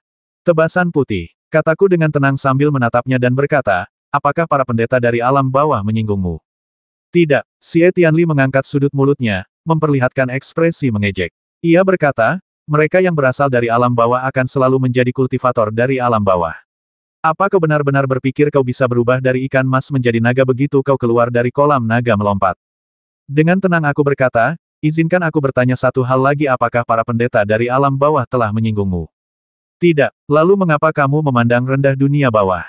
Karena kau seharusnya tetap di alam bawah dan mengabdi sebagai kaisar di wilayahmu, tapi kau berani datang ke alam atas untuk mempermalukan diri sendiri dan mencoba menghalangi jalan surga. Itu lelucon. Ia berbicara dengan dingin, dan di bawah panggung, ekspresi para raja muda lainnya juga dipenuhi penghinaan, seolah-olah mereka telah mencapai semacam konsensus. Tampaknya alam atas memandang rendah alam bawah, dan tampaknya ini bukan masalah 1 atau 2 hari. Penghalang di sekitar panggung pertempuran tertutup dengan cepat, dan pertempuran yang menentukan akan segera dimulai. Xie Tianli tiba-tiba mengangkat pedangnya, mengarahkannya ke arahku, dan berkata dengan arogan, aku tahu ilmu pedangmu sudah cukup tinggi, tapi, ilmu pedangku juga sudah mencapai puncak alam hati. Kau terlihat sangat lemah, bisakah kau mengambil pedangku? Apakah keahlianmu hanya berbicara? Aku memadatkan bilah bulan dan tersenyum tipis. Mencari perkelahian, Xie Tianli meraung dan menerjang maju dengan pedang terseret di belakangnya. Ia bahkan menggunakan teknik menyeret pedang, dan tiba-tiba mengayunkannya. Aturan ruang di sekitarnya langsung terbelah. Cahaya pedang melesat maju dengan kekuatan Raja Manusia. Bahkan jika itu hanyalah tebasan pedang dari seorang pria kuat di tahap tengah alam Raja Manusia, hanya sedikit orang di alam bawah yang mampu menahannya. Di bawah tatapan pedang, semua kekurangan terlihat jelas. Seberkas energi pedang menembus celah niat pedang Xie Tianli dan mendarat tepat di bahunya. Darah langsung menyembur keluar. Xie Tianli mundur dengan keras, dan seluruh tubuhnya langsung menghantam penghalang. Kalah hanya dalam satu gerakan. Nomor 27 menang. Jenderal yang menjaga panggung menggelengkan kepalanya, seolah-olah dia juga merasa bahwa Xie Tianli terlalu muda dan sembrono, dan membawa rasa malu bagi para kultivator di alam atas. Saat saya menuruni panggung selangkah demi selangkah, matahari terbenam bersinar sangat terang. Qian Renwu menatapku dengan dingin dan bertanya, Bai Zan, apakah ranah ilmu pedangmu sudah mencapai puncak hati penanya pedang? Kalau tidak, kau takkan bisa melihat kelemahan ilmu pedang Xie Tianli hanya dengan sekali pandang. Hampir benar, kataku. Anda lawan yang baik, katanya.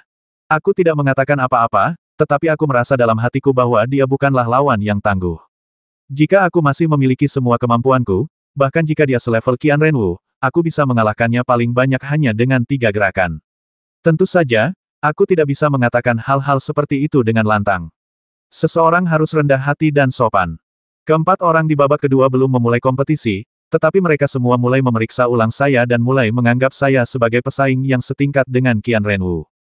Mampu mengalahkan Xie Tianli dari Sekte Changsheng dengan satu gerakan sungguh luar biasa. Bai Zan, kau orang terakhir yang keluar dari kolam Yuelong. Apa kau menyembunyikan kekuatanmu? Apa ada rahasia besar di balikmu? Tuan Muda Bai Zan, Anda berasal dari alam dunia bawah yang mana? Bisakah kita berteman? Aku menjawabnya satu persatu, tapi semuanya hanya janji kosong. Aku mungkin hanya bertemu mereka sekali dan mungkin takkan bertemu mereka lagi. Tak perlu buang-buang napas di sini. Lagi pula, semakin banyak aku bicara, semakin banyak yang akan kuungkapkan. Aku tak bisa membiarkan mereka terus curiga. Tak lama kemudian, 4 orang di babak kedua juga menentukan pemenangnya. 2 remaja di tahap tengah alam Raja Manusia menang, dan semifinal pun dimulai. Pertandingan berikutnya, nomor 3 melawan nomor 27. Jenderal yang menjaga peron menatap Qian Renwu dan aku dengan dingin, lalu berkata dengan tenang, kalian berdua orang-orang yang luar biasa. Sayang sekali kalian bertemu begitu cepat. Qian Renwu tertawa dan berkata, seorang pecundang tidak dianggap pahlawan.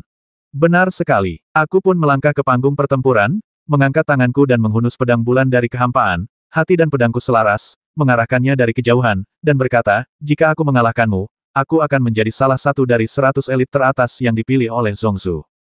Apakah kamu punya kemampuan itu?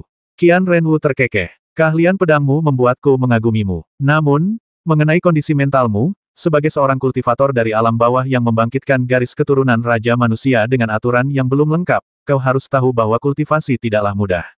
Sekarang setelah kau tiba di alam atas, hal pertama yang harus kau pelajari adalah kerendahan hati dan merendahkan postur tubuhmu. Itu akan sangat bermanfaat bagimu. Mengapa kamu harus menurunkan postur tubuhmu? Aku tersenyum tipis, kau juga tahu bahwa berkultivasi di alam bawah tidaklah mudah. Aku masih mampu berkultivasi hingga tingkat yang hampir sama denganmu di usia yang sama denganmu di alam bawah. Jika aku lahir di alam atas, apakah kau sanggup menyamaiku? Bai Zan, kamu terlalu sombong. Qian Renwu berkata dengan dingin, kualifikasi apa yang kamu miliki untuk menjadi begitu sombong?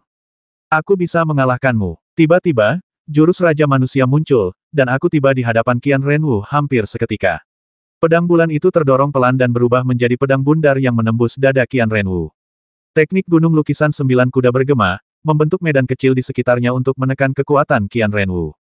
Jika kau menyerang lebih dulu, kau akan menang. Jika kau menyerang lebih lambat, kau akan dikendalikan oleh orang lain. Lagi pula, Qian Renwu berada di tahap akhir alam Raja Manusia, 2 alam kecil lebih tinggi dariku. Selain itu, karena racun 9 neter, aku harus menyerang lebih dulu, kalau tidak aku akan terjebak dalam situasi pasif. Di bawah penindasan medan Jiuma Huasan, Qian Renwu hanya dapat mengerahkan setengah kekuatannya. Jantung pedang kelas 2 meledak dengan niat pedang. Qian Renwu sangat marah. Ia tidak menyangka aku akan mengambil inisiatif menyerang. Ia mundur cepat dan menebas dengan pedang kuno. Dalam sekejap, ratusan energi pedang ditebas membentuk dinding pedang. Namun, di bawah mata pedang, retakan muncul di dinding pedang. Terlihat bahwa ilmu pedang Qian Rennya belum mencapai tingkat kesempurnaan, dan kekurangannya masih besar. Dengan jentikan tangannya, bilah pedang bulan itu menembus sebuah cacat, dan kekuatan Raja Manusia pun meledak, seketika memperluas cacat itu. Kapan? Di tengah suara logam beradu, Qian Renwu diserang di titik lemah, dan momentumnya terhenti. Kakinya terbanting ke lempengan batu, meninggalkan jejak putih. Pedang kuno itu berputar, menggulung ribuan gelombang udara, seolah-olah 1000 pedang kuno melancarkan serangan bersamaan, menyelimuti langit dan bumi. Teknik pedang Qian Ren ini memang cukup hebat. Dengan teriakan tajam, bilah bulan menembus kehampaan dan jatuh tepat ke dalam cahaya pedang yang kompleks. Pedang itu sama sekali tidak terpengaruh oleh ilusi, dan kembali menekan bagian tengah bilah pedang Qian Renwu. Ada juga titik di mana kekuatannya meledak. Kekuatan itu ditekan sebelum meledak. Serangan berikutnya yang sedang dipersiapkan hancur dalam sekejap, yang setara dengan mati suri. Tubuhnya melayang di udara, ia benar-benar menyerah dalam bertahan dan menggunakan teknik gunung lukisan 9 kuda. Seolah-olah ia tak lagi punya gerakan. Ia hanya menekan serangan Qian Renwu dengan pedang demi pedang, membuatnya mustahil untuk menggunakan satu gerakan pun. Ia terus maju selangkah demi selangkah, tak memberinya ruang untuk bernapas. Dengan serangan yang begitu cepat dan dahsyat, apalagi Qian Renwu, bahkan seorang ahli puncak di alam Raja Manusia pun bisa merasakan tekanannya. Ledakan. Tepat saat dia hendak mundur, punggung Qian Renwu membentur dinding transparan dengan keras dan dia kalah. Bagaimana bisa? Tiba-tiba ia membuang pedang kuno itu dengan raut wajah penuh penyesalan. Kekalahan ini sungguh membuat frustrasi. Ia sama sekali tak punya ruang untuk beraksi. Ia ditekan dari awal hingga akhir. Semua peluang serangan baliknya kulihat, lalu kuredam. Perasaan ini seperti bertemu lawan sungguhan dan ditekan sampai-sampai ia bahkan tak bisa menghunus pedangnya. Mata penjaga itu berbinar sedikit, dan dia berteriak keras, nomor 27 menang. Hal berikutnya mudah saja, tak seorang pun berani meremehkanku, kultivator terakhir dari alam bawah yang muncul dari kolam naga melompat. Bahkan ketika aku mencapai kaki panggung pertempuran, seorang tetua dari Gunung Longwu di panggung pengamatan jauh mengeluarkan sebuah token perak dan menyerahkannya kepada seorang jenderal, memerintahkannya untuk mengantarkannya. Segera setelah itu, sebuah suara yang lantang dan misterius bergema di udara, Bai Zan, maukah kau bergabung dengan Gunung Longwu dan menjadi muridku, Master Tao Daoxuan? Dia berdiri di panggung tontonan dengan aura keabadian, menatapku dari jauh. Saya merasa agak tak berdaya, jadi saya membungkuk dan berkata, terima kasih atas kebaikan Anda, senior. Saya sudah tertarik dengan sekte tertentu, jadi, saya tidak bisa bergabung dengan sekte Anda. Maaf. Tidak masalah. Dia melambaikan tangannya dan duduk sambil tersenyum. Master Tao Daoxuan ini memancarkan aura transendental kesucian. Kalau tidak salah, beliau seharusnya sudah mencapai alam di luar alam Tailing, dan kultivasinya tak terpahami. Untuk sesaat, dua raja muda di panggung pertempuran berikutnya menatapku dengan ekspresi bingung. Bai Zan ini benar-benar aneh. Apa dia tidak tahu siapa Master Tao Daoxuan? Dia salah satu guru terhormat di Gunung Longwu. Berapa banyak orang yang bermimpi menjadi muridnya tetapi belum berhasil. Dan anak dari alam bawah ini malah menolak. Apa dia pikir masuk 100 besar sudah cukup? Sekalipun dia masuk 100 besar, Master Tao Daoxuan mungkin tidak akan memandangnya. Lagi pula, Gunung Longwu adalah salah satu sekte teratas di Kekaisaran. Dia menolak kebaikan Master Tao Daoxuan kali ini, dan aku khawatir dia tidak akan pernah mendapat kesempatan kedua. Bodoh sekali.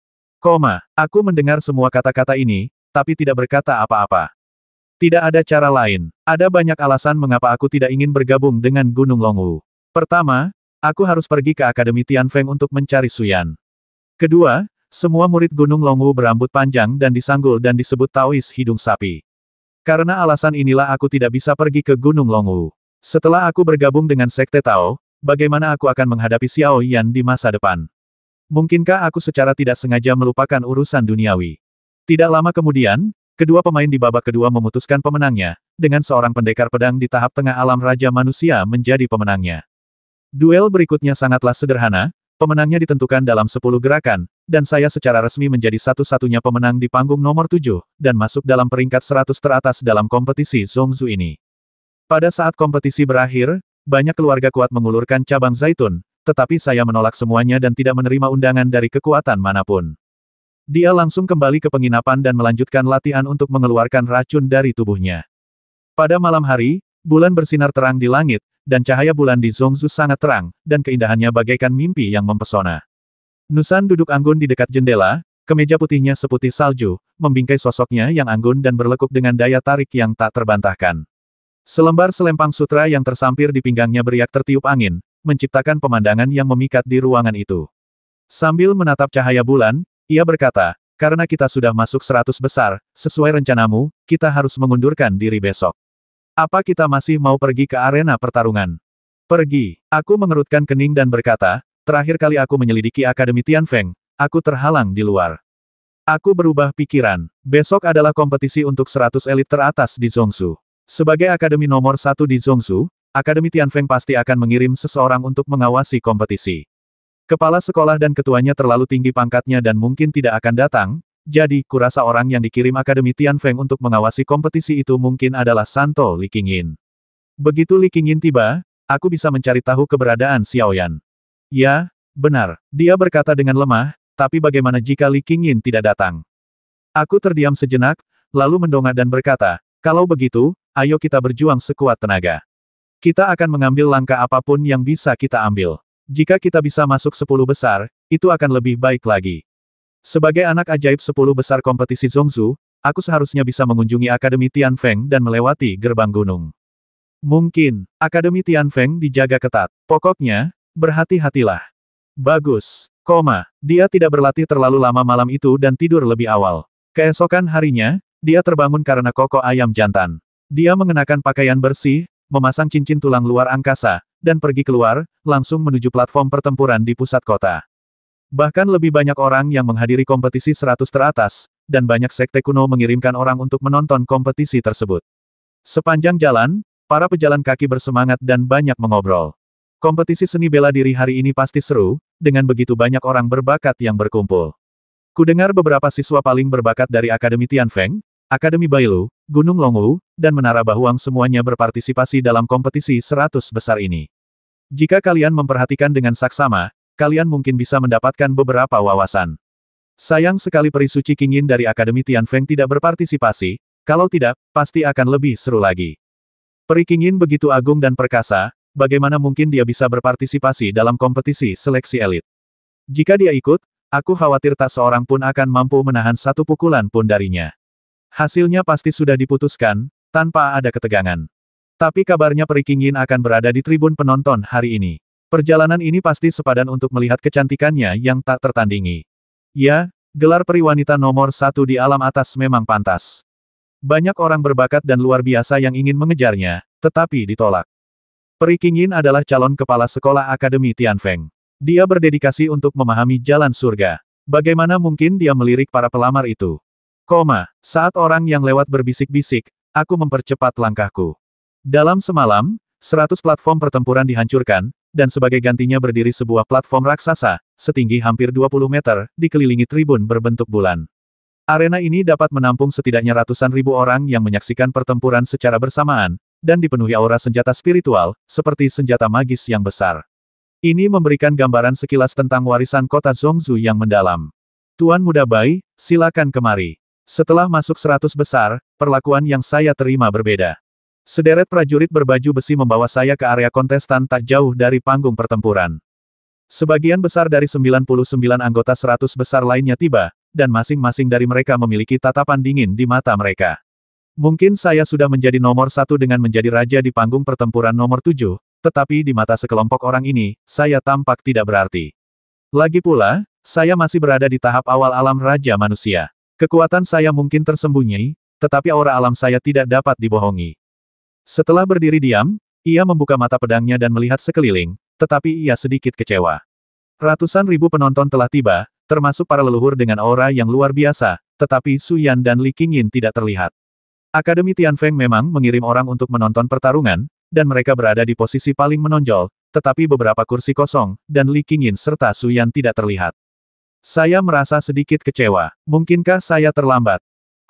Pada saat ini, seorang prajurit parubaya melangkah ke atas panggung, seluruh tubuhnya memancarkan aura kesucian yang lembut. Ia mengumumkan dengan penuh wibawa, hari ketiga kompetisi bakat Zhongzhou adalah kompetisi raja. 100 kontestan terpilih semuanya adalah raja di panggungnya masing-masing. Harap ingat nomor panggung awal Anda itulah nomor kompetisi Anda saat ini. Suaranya tidak keras, tetapi bisa terdengar hingga puluhan mil jauhnya. Sungguh mengerikan bagaimana ia bisa menyembunyikan kultivasinya sedemikian rupa dalam suaranya.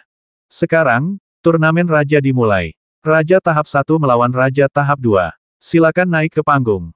Dua pemuda dengan kultivasi luar biasa muncul di atas panggung, satu berada di tahap akhir alam Raja Manusia, dan yang lainnya berada di puncak alam Raja Manusia.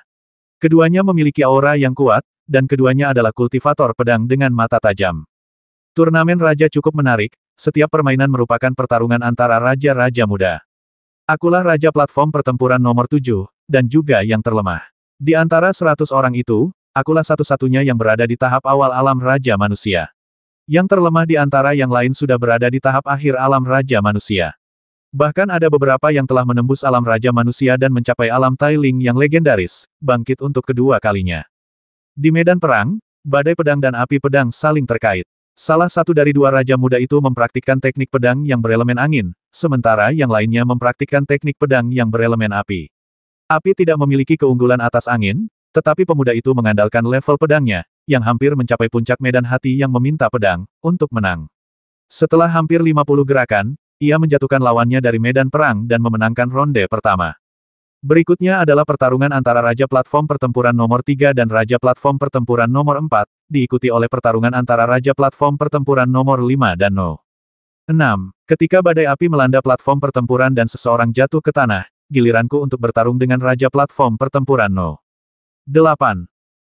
Swiss. Lawan menyerbu ke medan perang, membawa tombak merah darah, dengan postur heroik, dan mengenakan baju zirah yang indah, memancarkan aura transenden yang samar. Pria ini sangat sulit dihadapi. Saat aku melompat ke peron, matanya berbinar dan dia tak bisa menahan tawa, gerakan tubuh Suzaku. Menarik. Apa kebaikan dari alam bawah? Ya, energi spiritual di alam bawah lemah dan aturannya langka. Sangat sulit untuk mencapai levelmu. Ia mengangkat tombaknya yang dicat dengan satu tangan, matanya seterang api badak, dan berkata, aku Bai Tianhua, murid halaman dalam Akademi Rusa Putih. Tolong ajari aku. Tolong ajari aku. Aku juga memadatkan pedang bulan dan tidak berani meremehkan lawan ini. Meskipun kekuatannya sama dengan Qian Renwu, keduanya berada di alam Raja Manusia akhir, aura yang melonjak di lautan spiritual berbeda. Qian Renwu hanya membuka lautan spiritual tingkat ke-6, sementara Bai Tianhua membuka lautan spiritual tingkat ke-8, dan bahkan membuka 6 cabang. Dia sudah dianggap jenius.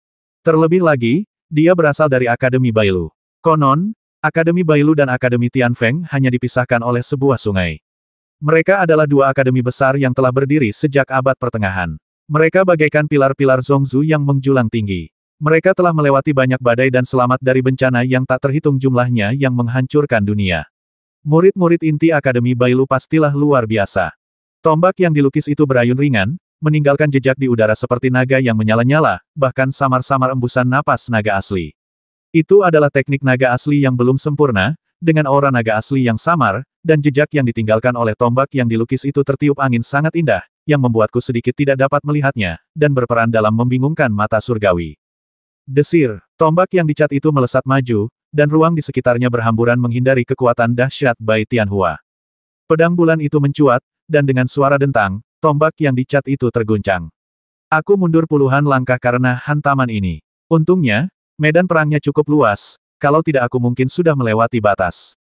Lenganku sedikit mati rasa. Kekuatan Bai Tianhua sangat kuat, dan hantamanku tidak menyentuh cacat pada perubahan gerakannya. Itu adalah tabrakan langsung, dan aku pasti akan menderita kerugian. Datang lagi. Di tengah siulan Bai Tianhua yang nyaring, tombak merah darah itu diayunkan terus-menerus, menebas ke bawah dalam 3 gelombang. Lintasan tebasan saling terhubung, membentuk lukisan yang indah. Teknik ini sebenarnya memiliki efek yang mirip dengan Jinghe Huaxian milikku, tetapi aturannya jauh dari konsepsi artistik Jinghe Huaxian.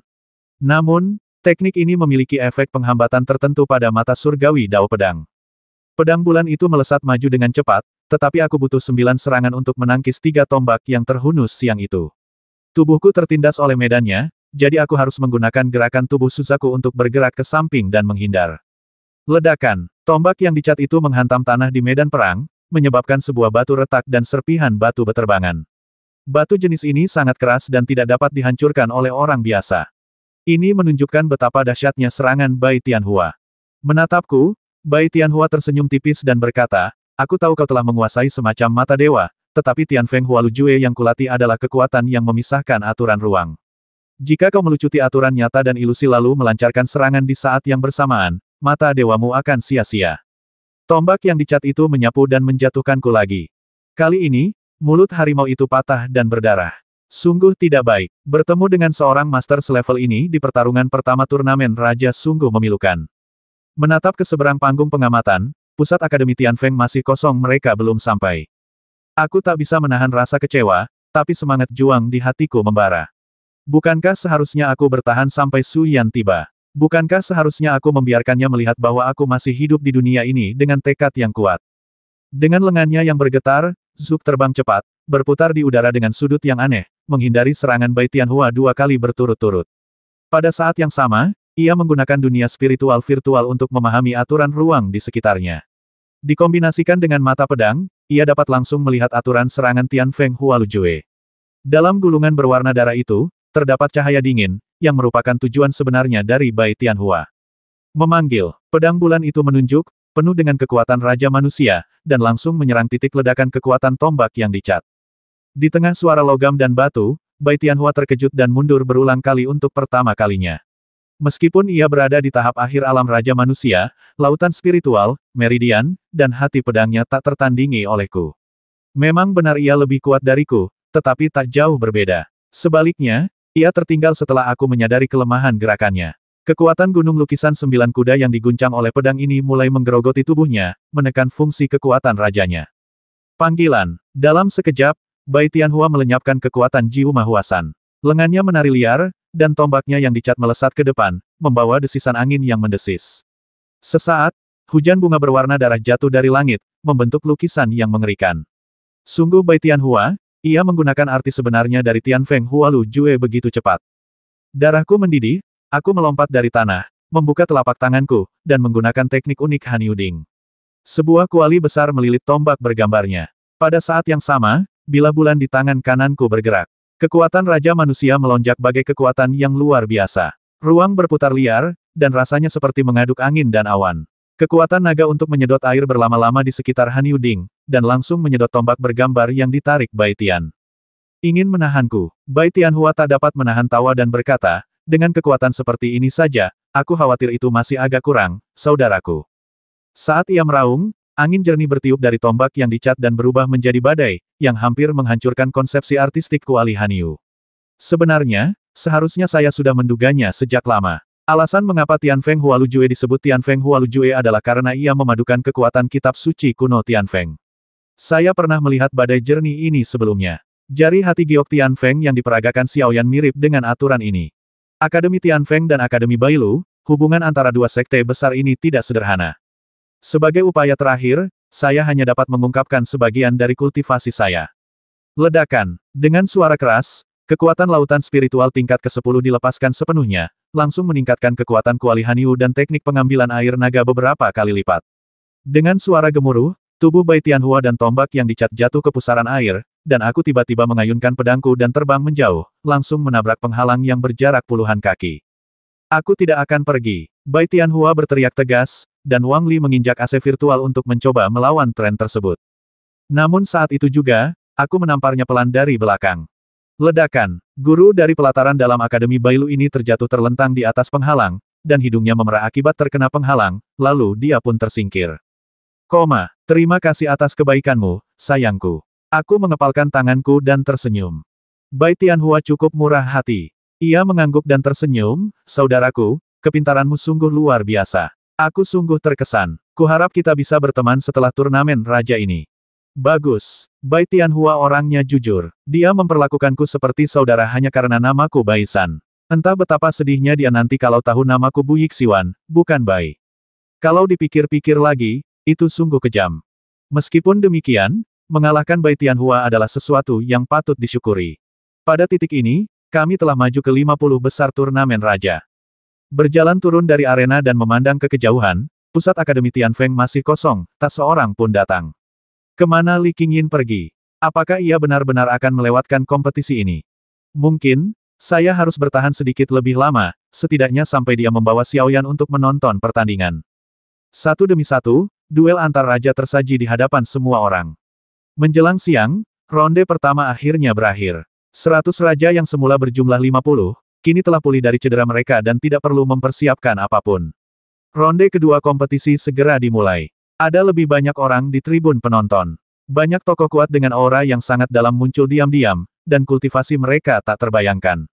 Raja dari tahap pertempuran nomor 1 berhadapan dengan raja dari tahap pertempuran No.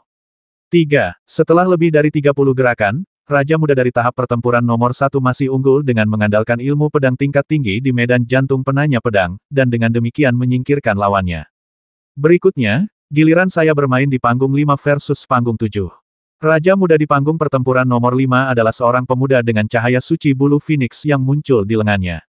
Ia memegang pedang tajam di tangannya dan memancarkan aura yang kuat. Ia setidaknya berada di tahap akhir alam Raja Manusia. Tatapannya tajam dan dingin. Ia menatapku di antara penonton dengan sikap arogan, seolah-olah ia sama sekali tidak menganggapku serius.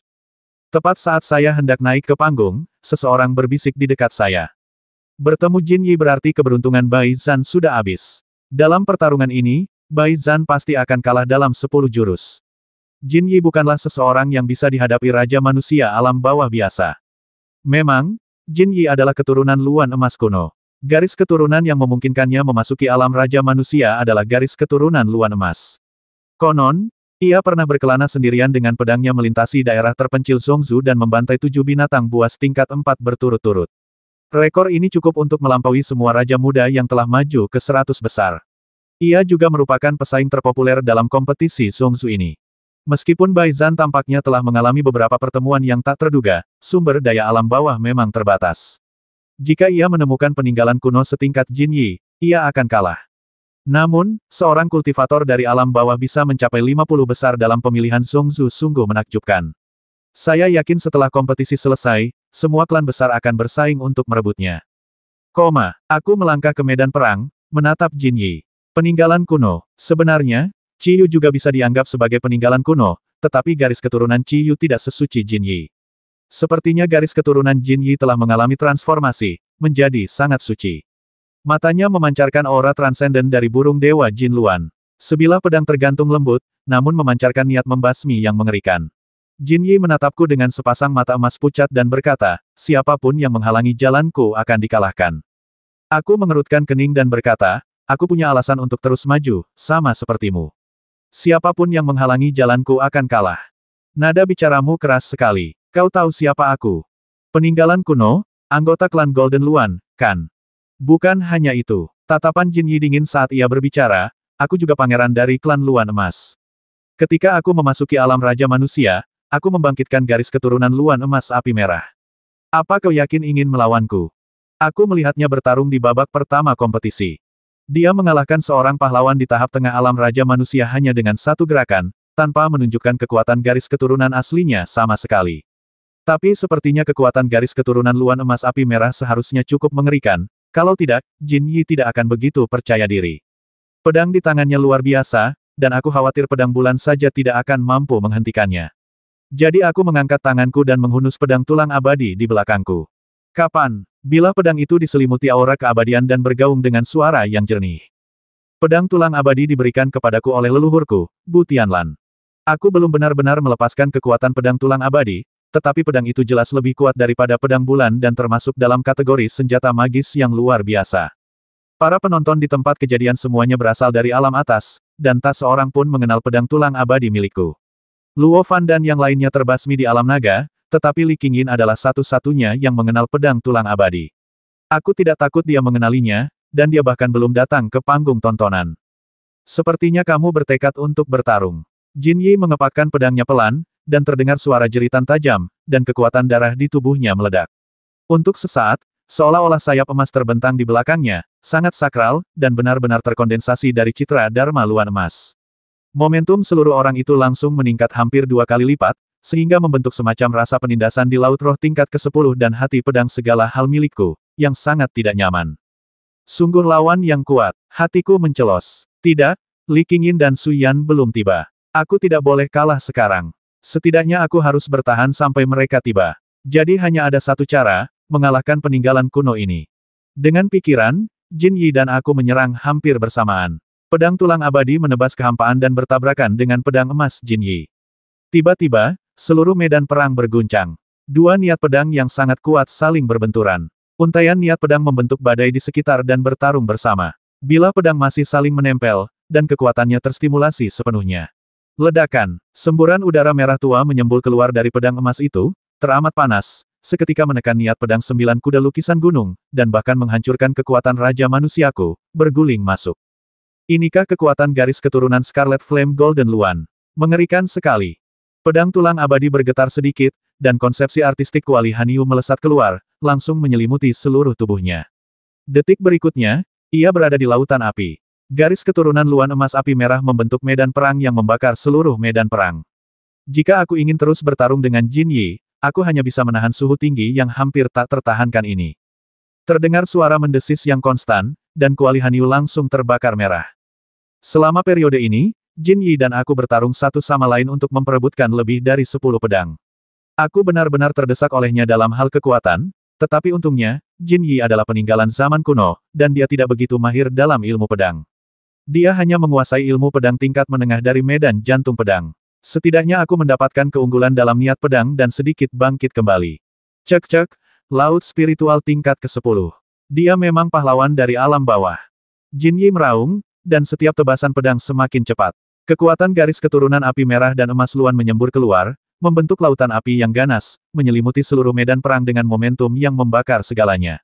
Bahkan prasasti penghalang di sekitar medan perang pun terbakar merah, mendesis, dan sangat menakutkan.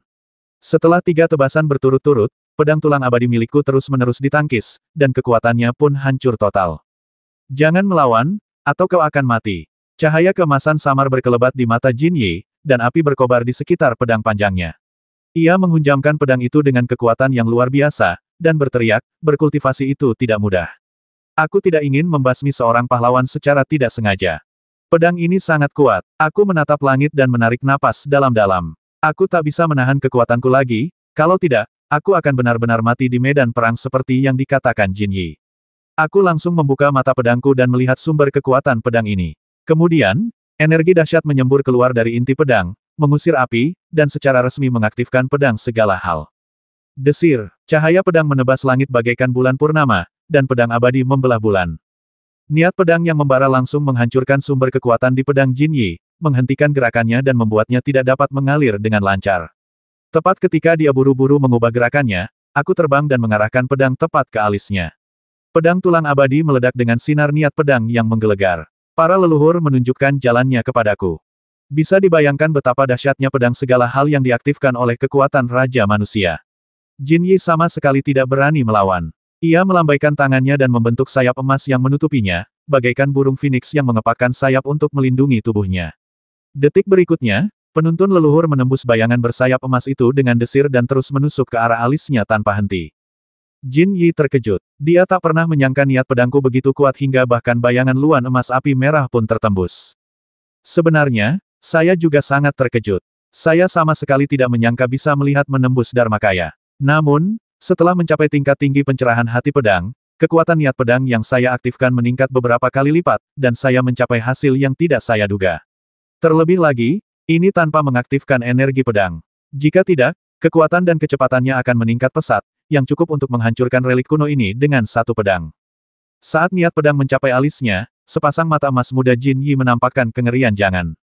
Aku membalikkan pergelangan tanganku, dan pedang leluhur itu berubah arah, melewati kepala Jin Yi seperti air yang melewati bebatuan di sungai, dan menghantam penghalang platform pertempuran di belakangnya dengan raungan keras. Pedang ini begitu kuat hingga langsung mengguncang seluruh formasi hingga bersinar dan mengeluarkan suara keras.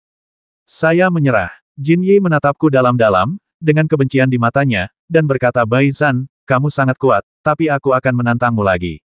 Menunggu kamu. Setelah itu, Jin Yi meninggalkan arena dan berhenti di 50 besar, sementara saya melaju ke babak selanjutnya dan menjadi anggota 25 besar.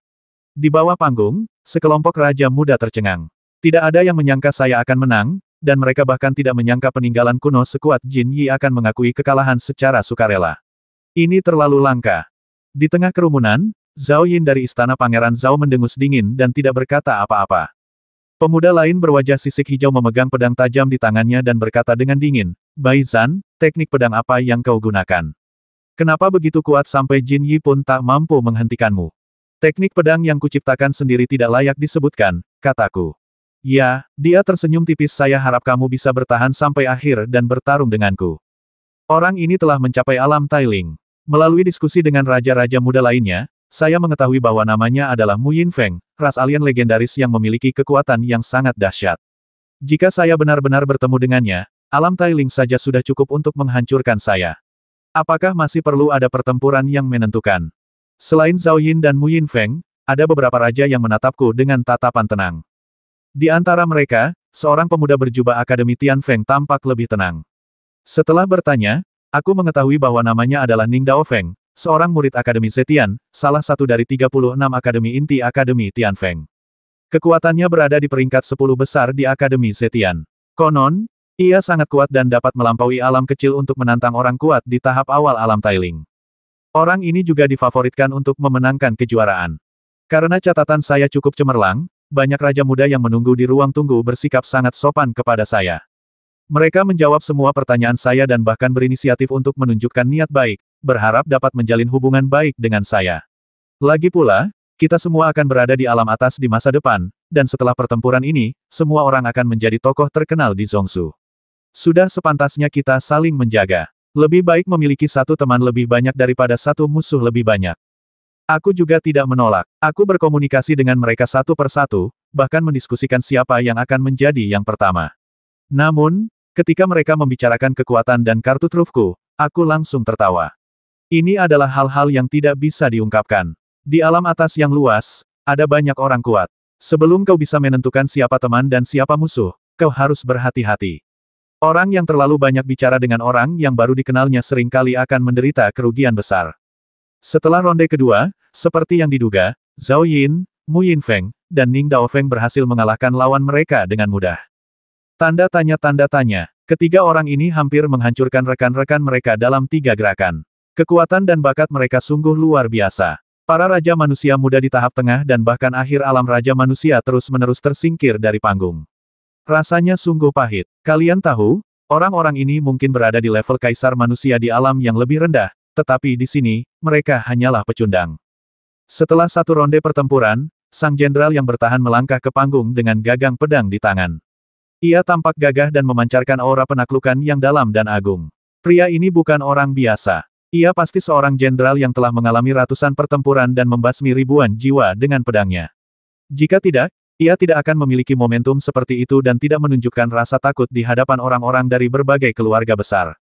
Ia mengusap bambu di tangannya dengan lembut, lalu mengangkat kepalanya dan berkata, di ronde ketiga, satu orang akan mendapatkan Bai dan langsung masuk ke ronde keempat. Bai-nya adalah Raja No. 7, Bai Zan. Sampai jumpa. Hati saya langsung berbunga-bunga karena gembira. Ini sungguh keberuntungan yang luar biasa. Saya hanya bisa menjadi penonton di babak ini. Hal ini langsung mengundang tatapan iri semua orang, dan banyak yang menjadi sangat tidak senang. Bai Zan, kamu sangat beruntung. Kamu tahu, kita sudah bersaing dengan 25 besar, dan setiap lawan adalah jenius yang dipilih dengan cermat dari setiap klan.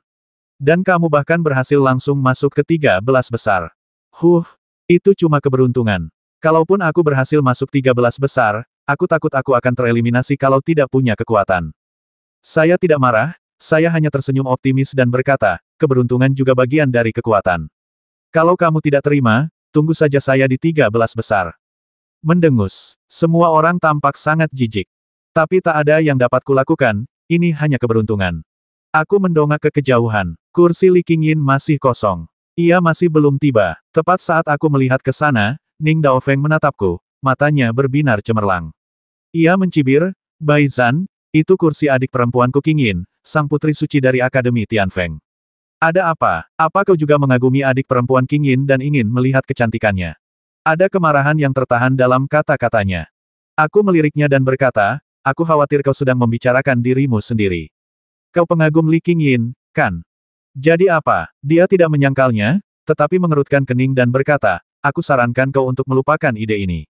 Adik Qingyin adalah orang suci yang tak tertandingi di Akademi Tianfengku, murid pribadi guru, dan salah satu calon penguasa seluruh wilayah atas. Dan kau ini apa? Jangan jadi katak yang ingin makan daging angsa. Kau tidak layak. Bahkan, kau tidak memenuhi syarat untuk memasuki halaman dalam Akademi Tianfeng. Aku tak kuasa menahan tawa. Aku sudah bertemu dekan Akademi Zetian, salah satu dari 36 halaman dalam Akademi Tianfeng. Ia mengundangku untuk bergabung dengan Akademi Zetian, tetapi aku menolaknya. Namun sekarang, Ning Daofeng datang untuk mengejekku. Sungguh menarik bahwa dunia memang tak terduga. Namun, aku tak terlalu mempermasalahkannya. Lagi pula, aku tidak berniat bergabung dengan Akademi Tianfeng. Aku hanya ingin menemukan Su Yan dan membawanya kembali ke sisiku. Alasan saya mengganti nama saya menjadi Bai Zan adalah karena hanya Su Yan yang tahu nama ini. Selama saya bisa mengharumkan nama saya dalam kompetisi ini, Su Yan pasti akan tahu bahwa saya telah mencapai alam atas dan akan datang mencari saya. Sedangkan untuk Ning Daofeng, tidak perlu bersaing dengannya untuk sementara waktu. Babak ketiga berlangsung sengit, dan satu demi satu raja muda dikalahkan. Dalam sekejap mata, 12 kompetisi berakhir, dan nama-nama 13 raja muda teratas semuanya muncul di daftar pertempuran berwarna merah darah di atas panggung pertempuran. Namaku ada di antara mereka, peringkat ke-13. Lagi pula, aku masuk dengan selisih waktu dan tak bisa dibandingkan dengan mereka yang maju berdasarkan kekuatan mereka. Jenderal yang bertahan mengumumkan lagi di ronde keempat, satu orang akan mendapatkan Bai. Bai-nya nomor 97, Mu Yinfeng. Menarik, Raja Muda terkuat di tahap awal alam roh agung tiba-tiba mendapat Bai. Selanjutnya adalah pertarungan antara sekelompok pemuda kuat di alam Raja Manusia. Saat itu, banyak orang memberi selamat kepada Mu Yinfeng, tetapi Mu Yinfeng memasang ekspresi dingin. Sisik hijau di sisi wajahnya memancarkan kekuatan aneh. Ia berkata dengan dingin, apa yang perlu diberi selamat? Aku lebih suka bertarung dan berjuang untuk mencapai posisi puncak dengan kekuatanku. Sombong dan percaya diri, Raja Muda Alam Tailing itu berbeda. Dia benar-benar berbeda dari orang-orang sepertiku yang bahagia setelah naik dari alam bawah dan mendapatkan selamat tinggal. Sambil berbicara, jenderal yang menjaga panggung melambaikan telapak tangannya dan menyapu ke arah roh panggung pertempuran di udara. Seketika, nama-nama di daftar pertempuran mulai bubar, lalu mulai menyusun kembali, mencantumkan pertarungan berikutnya. Ada 12 orang dan total 6 pertempuran, dan kebetulan saya berada di pertandingan ke-6. Lawan saya adalah Ning Daofeng, salah satu dari 10 master teratas Akademi Zetian, salah satu halaman dalam Akademi Tianfeng. Saat itu, aku merasa sangat tenang. Yang terlemah dari 12 orang yang tersisa berada di alam Raja Manusia akhir. Tidak masalah siapa yang kulawan, karena mereka semua sangat kuat. Perbedaannya adalah apakah aku akan menggunakan kartu truf terakhirku untuk memenangkan duel ini. Setelah menang, aku akan menjadi salah satu dari 10 raja muda teratas dalam kompetisi Zongsu. Aku akan mendapatkan lebih banyak sumber daya pelatihan dan kesempatan yang lebih baik. Aku takut bahkan Akademi Tianfeng akan mengulurkan tangan perdamaian kepadaku. Aku memandang kursi-kursi kosong di panggung pertempuran di kejauhan dan merasa sedikit kecewa. Li Qingyin dan Xiaoyan masih belum datang, dan tempat itu masih kosong. Ning Daofeng menatapku dengan dingin dan berkata, jangan melamun. Bahkan jika suster junior Qingyin datang, apa kau pikir dia akan melirikmu? Kau benar-benar tidak tahu diri. Aku meliriknya dan berkata dengan acuh tak acuh, kalau kau ingin mengejar Li Qingyin, silakan saja. Kenapa kau begitu sarkastis padaku? Apa salahku? Kulihat kau hampir 30 tahun, dan di alam atas, di mana aturannya lengkap dan energi spiritualnya melimpah, kau masih belum menembus alam Raja Manusia. Itu hanya karena kau terlalu berpikiran sempit dan selalu ingin membalas dendam. Kalau kau tidak berubah, kau mungkin akan terjebak di alam Raja Manusia seumur hidupmu. Jadi, kau salah satu dari 10 master terbaik di Akademi Zetian. Cepat atau lambat, bukankah adik-adikmu akan menggunakanmu sebagai batu loncatan? Anda, kata-kataku sepertinya tepat sasaran. Ning Daofeng memucat karena marah, melotot tajam ke arahku, dan berkata, tunggu saja, di kompetisi nanti, aku akan memberitahu kelebihan dan kekurangannya. Aku tidak lagi memperhatikan Ning Daofeng. Dia sedang kebingungan. Tujuanku telah tercapai, jadi sudah waktunya untuk bertarung. Di medan perang, satu pertandingan demi pertandingan sangatlah menarik. Mu Yinfeng dari ras Inhuman menang dengan mudah, mengalahkan lawannya hanya dalam 15 gerakan, menghancurkannya sepenuhnya dalam hal kekuatan dan kultivasi. 4 kelompok lainnya bertarung sengit, dan hampir setiap kelompok harus bertarung ratusan gerakan sebelum pemenangnya ditentukan. Senyum tipis tersungging di wajah sang pemenang, dan ia langsung turun dari panggung, meminum pil, dan mulai menyembuhkan lukanya. Waktu hampir habis, dan pertarungan berikutnya tak akan menunggu siapapun. Pada permainan ke-6, tiba giliran saya bermain. Suas Hua. Dalam sekejap, Ning Daofeng dan saya muncul di medan perang bersama-sama, saling berhadapan dari kejauhan. Keluarkan semua kartumu, kalau tidak kau akan mati, kata Ning Daofeng dingin. Aku tahu, kamu juga harus menunjukkan semua kartumu, kalau tidak, kamu akan malu. Aku menjawab sambil tersenyum, lalu mengirim pesan suara ke Bing Zusan, saudari Nusan, apakah kamu kenal Ning Daofeng ini? Nushan terkekeh, kamu sangat ceroboh bertanya sekarang. Sambil berbicara, ia menjelaskan, menurut informasi yang kukumpulkan, Ning Daofeng adalah murid langsung Li Kongbai, kepala Akademi Zetian. Ia berlatih teknik pedang angin surgawi tingkat menengah tingkat hantu bersama Li Kongbai. Teknik pedang angin surgawi ini bukanlah aliran tersendiri, melainkan serangkaian teknik pedang yang berasal dari kitab suci angin surgawi kuno. Teknik ini sedikit lebih kuat daripada 9 kuda melukis gunung, tetapi sedikit lebih lemah daripada teknik pedang 10.000 benda. Ilmu pedang Ning Daofeng berada di tingkat lanjut dari bidang hati peminta pedang, membuatnya sedikit lebih kuat daripada lawan-lawan sebelumnya. Sebaiknya kau berhati-hati, atau kaulah yang akan mempermalukan dirimu sendiri. Saya mengerti. Terima kasih, Suster Nusan. Terima kasih kembali. Begitu selesai berbicara, Ning Daofeng menyerang dengan pedangnya. Niat pedang itu terbungkus angin jernih, yang sangat transenden. Agak mirip dengan Tianfeng Hualujue yang dikembangkan oleh Bai Tianhua. Namun, jelas bahwa penguasaan kitab suci kuno Tianfeng Ning Daofeng lebih baik daripada Bai Tianhua. Serangan pedang biasa dari Tianfeng Suojue memiliki efek mengubah warna langit dan bumi. Ning Daofeng jauh lebih unggul dariku dalam ranah dan kekuatan, jadi aku hanya bisa mengandalkan ilmu pedang untuk menutupi kekuranganku. Namun, teknik gunung lukisan 9 kuda dihancurkan oleh teknik pedang angin langit, jadi aku hanya bisa menggunakan teknik pedang segala hal dan mengaktifkan jantung pedang segala hal sepenuhnya, tanpa ragu lagi, dan bahkan kekuatan jantung pedang bersinar melalui tubuh, tanpa ada yang disembunyikan, dan langsung menyerangnya dengan pedang. Nenek moyang kita menunjukkan jalannya kepada kita. Angin pedang menyapu dan bertabrakan dengan pedang Ning Daofeng. Ruang di seluruh medan perang langsung terdistorsi, dan suara tabrakan terus-menerus dengan energi pedang terdengar dari kehampaan. Pada saat ini, banyak orang terkejut, dan beberapa orang kuat dari sekte di panggung tontonan tercengang. Ya dewa, Bai Zan dari alam bawah itu, apakah dia memiliki hati pedang kelas 1? Dengan kekuatan sebesar itu, dia pastilah pendekar pedang papan atas. Pantas saja dia bisa mencapai babak keempat turnamen raja dengan kekuatan raja manusia terdahulu.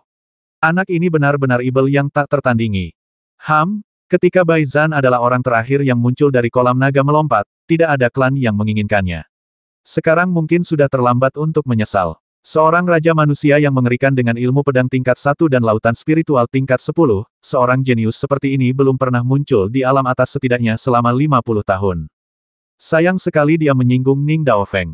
Aku takut Ning Daofeng akan membasminya. Jika dia mati di panggung, tak seorang pun akan disalahkan. Sekalipun dia jenius luar biasa, sia-sia saja jika dia tidak berkembang. Mereka bertukar 5 jurus dalam sekejap, bahkan menggunakan jurus Raja Manusia berkecepatan ekstrim, tetapi tetap tidak berhasil melukai Ning Daofeng. Ada kilatan dingin di matanya, seolah ia bisa melihat menembus semua jurus. Itulah jurus Raja Manusia miliknya, semacam wawasan transenden. Mati, sebilah pedang melesat melintasi langit, berubah menjadi embusan angin yang dahsyat. Gelombang udara mengembun menjadi citra dharma dari konsepsi artistik pedang tersebut. Dalam sekejap, ratusan pedang melintasi langit dan menghujaniku dengan dahsyat. Teknik pedang Tianfeng memiliki fondasi yang mendalam dan sungguh luar biasa. Tidak, gunakan teknik naga sejati. Pedang tulang abadi membuka dan menutup, dan bahkan saat menusuk dada Ning Daofeng, sisik naga emas pun terbentuk di kulit yang tersembunyi di balik lengan bajunya. Ia menggunakan metode transformasi sisik dalam teknik naga sejati.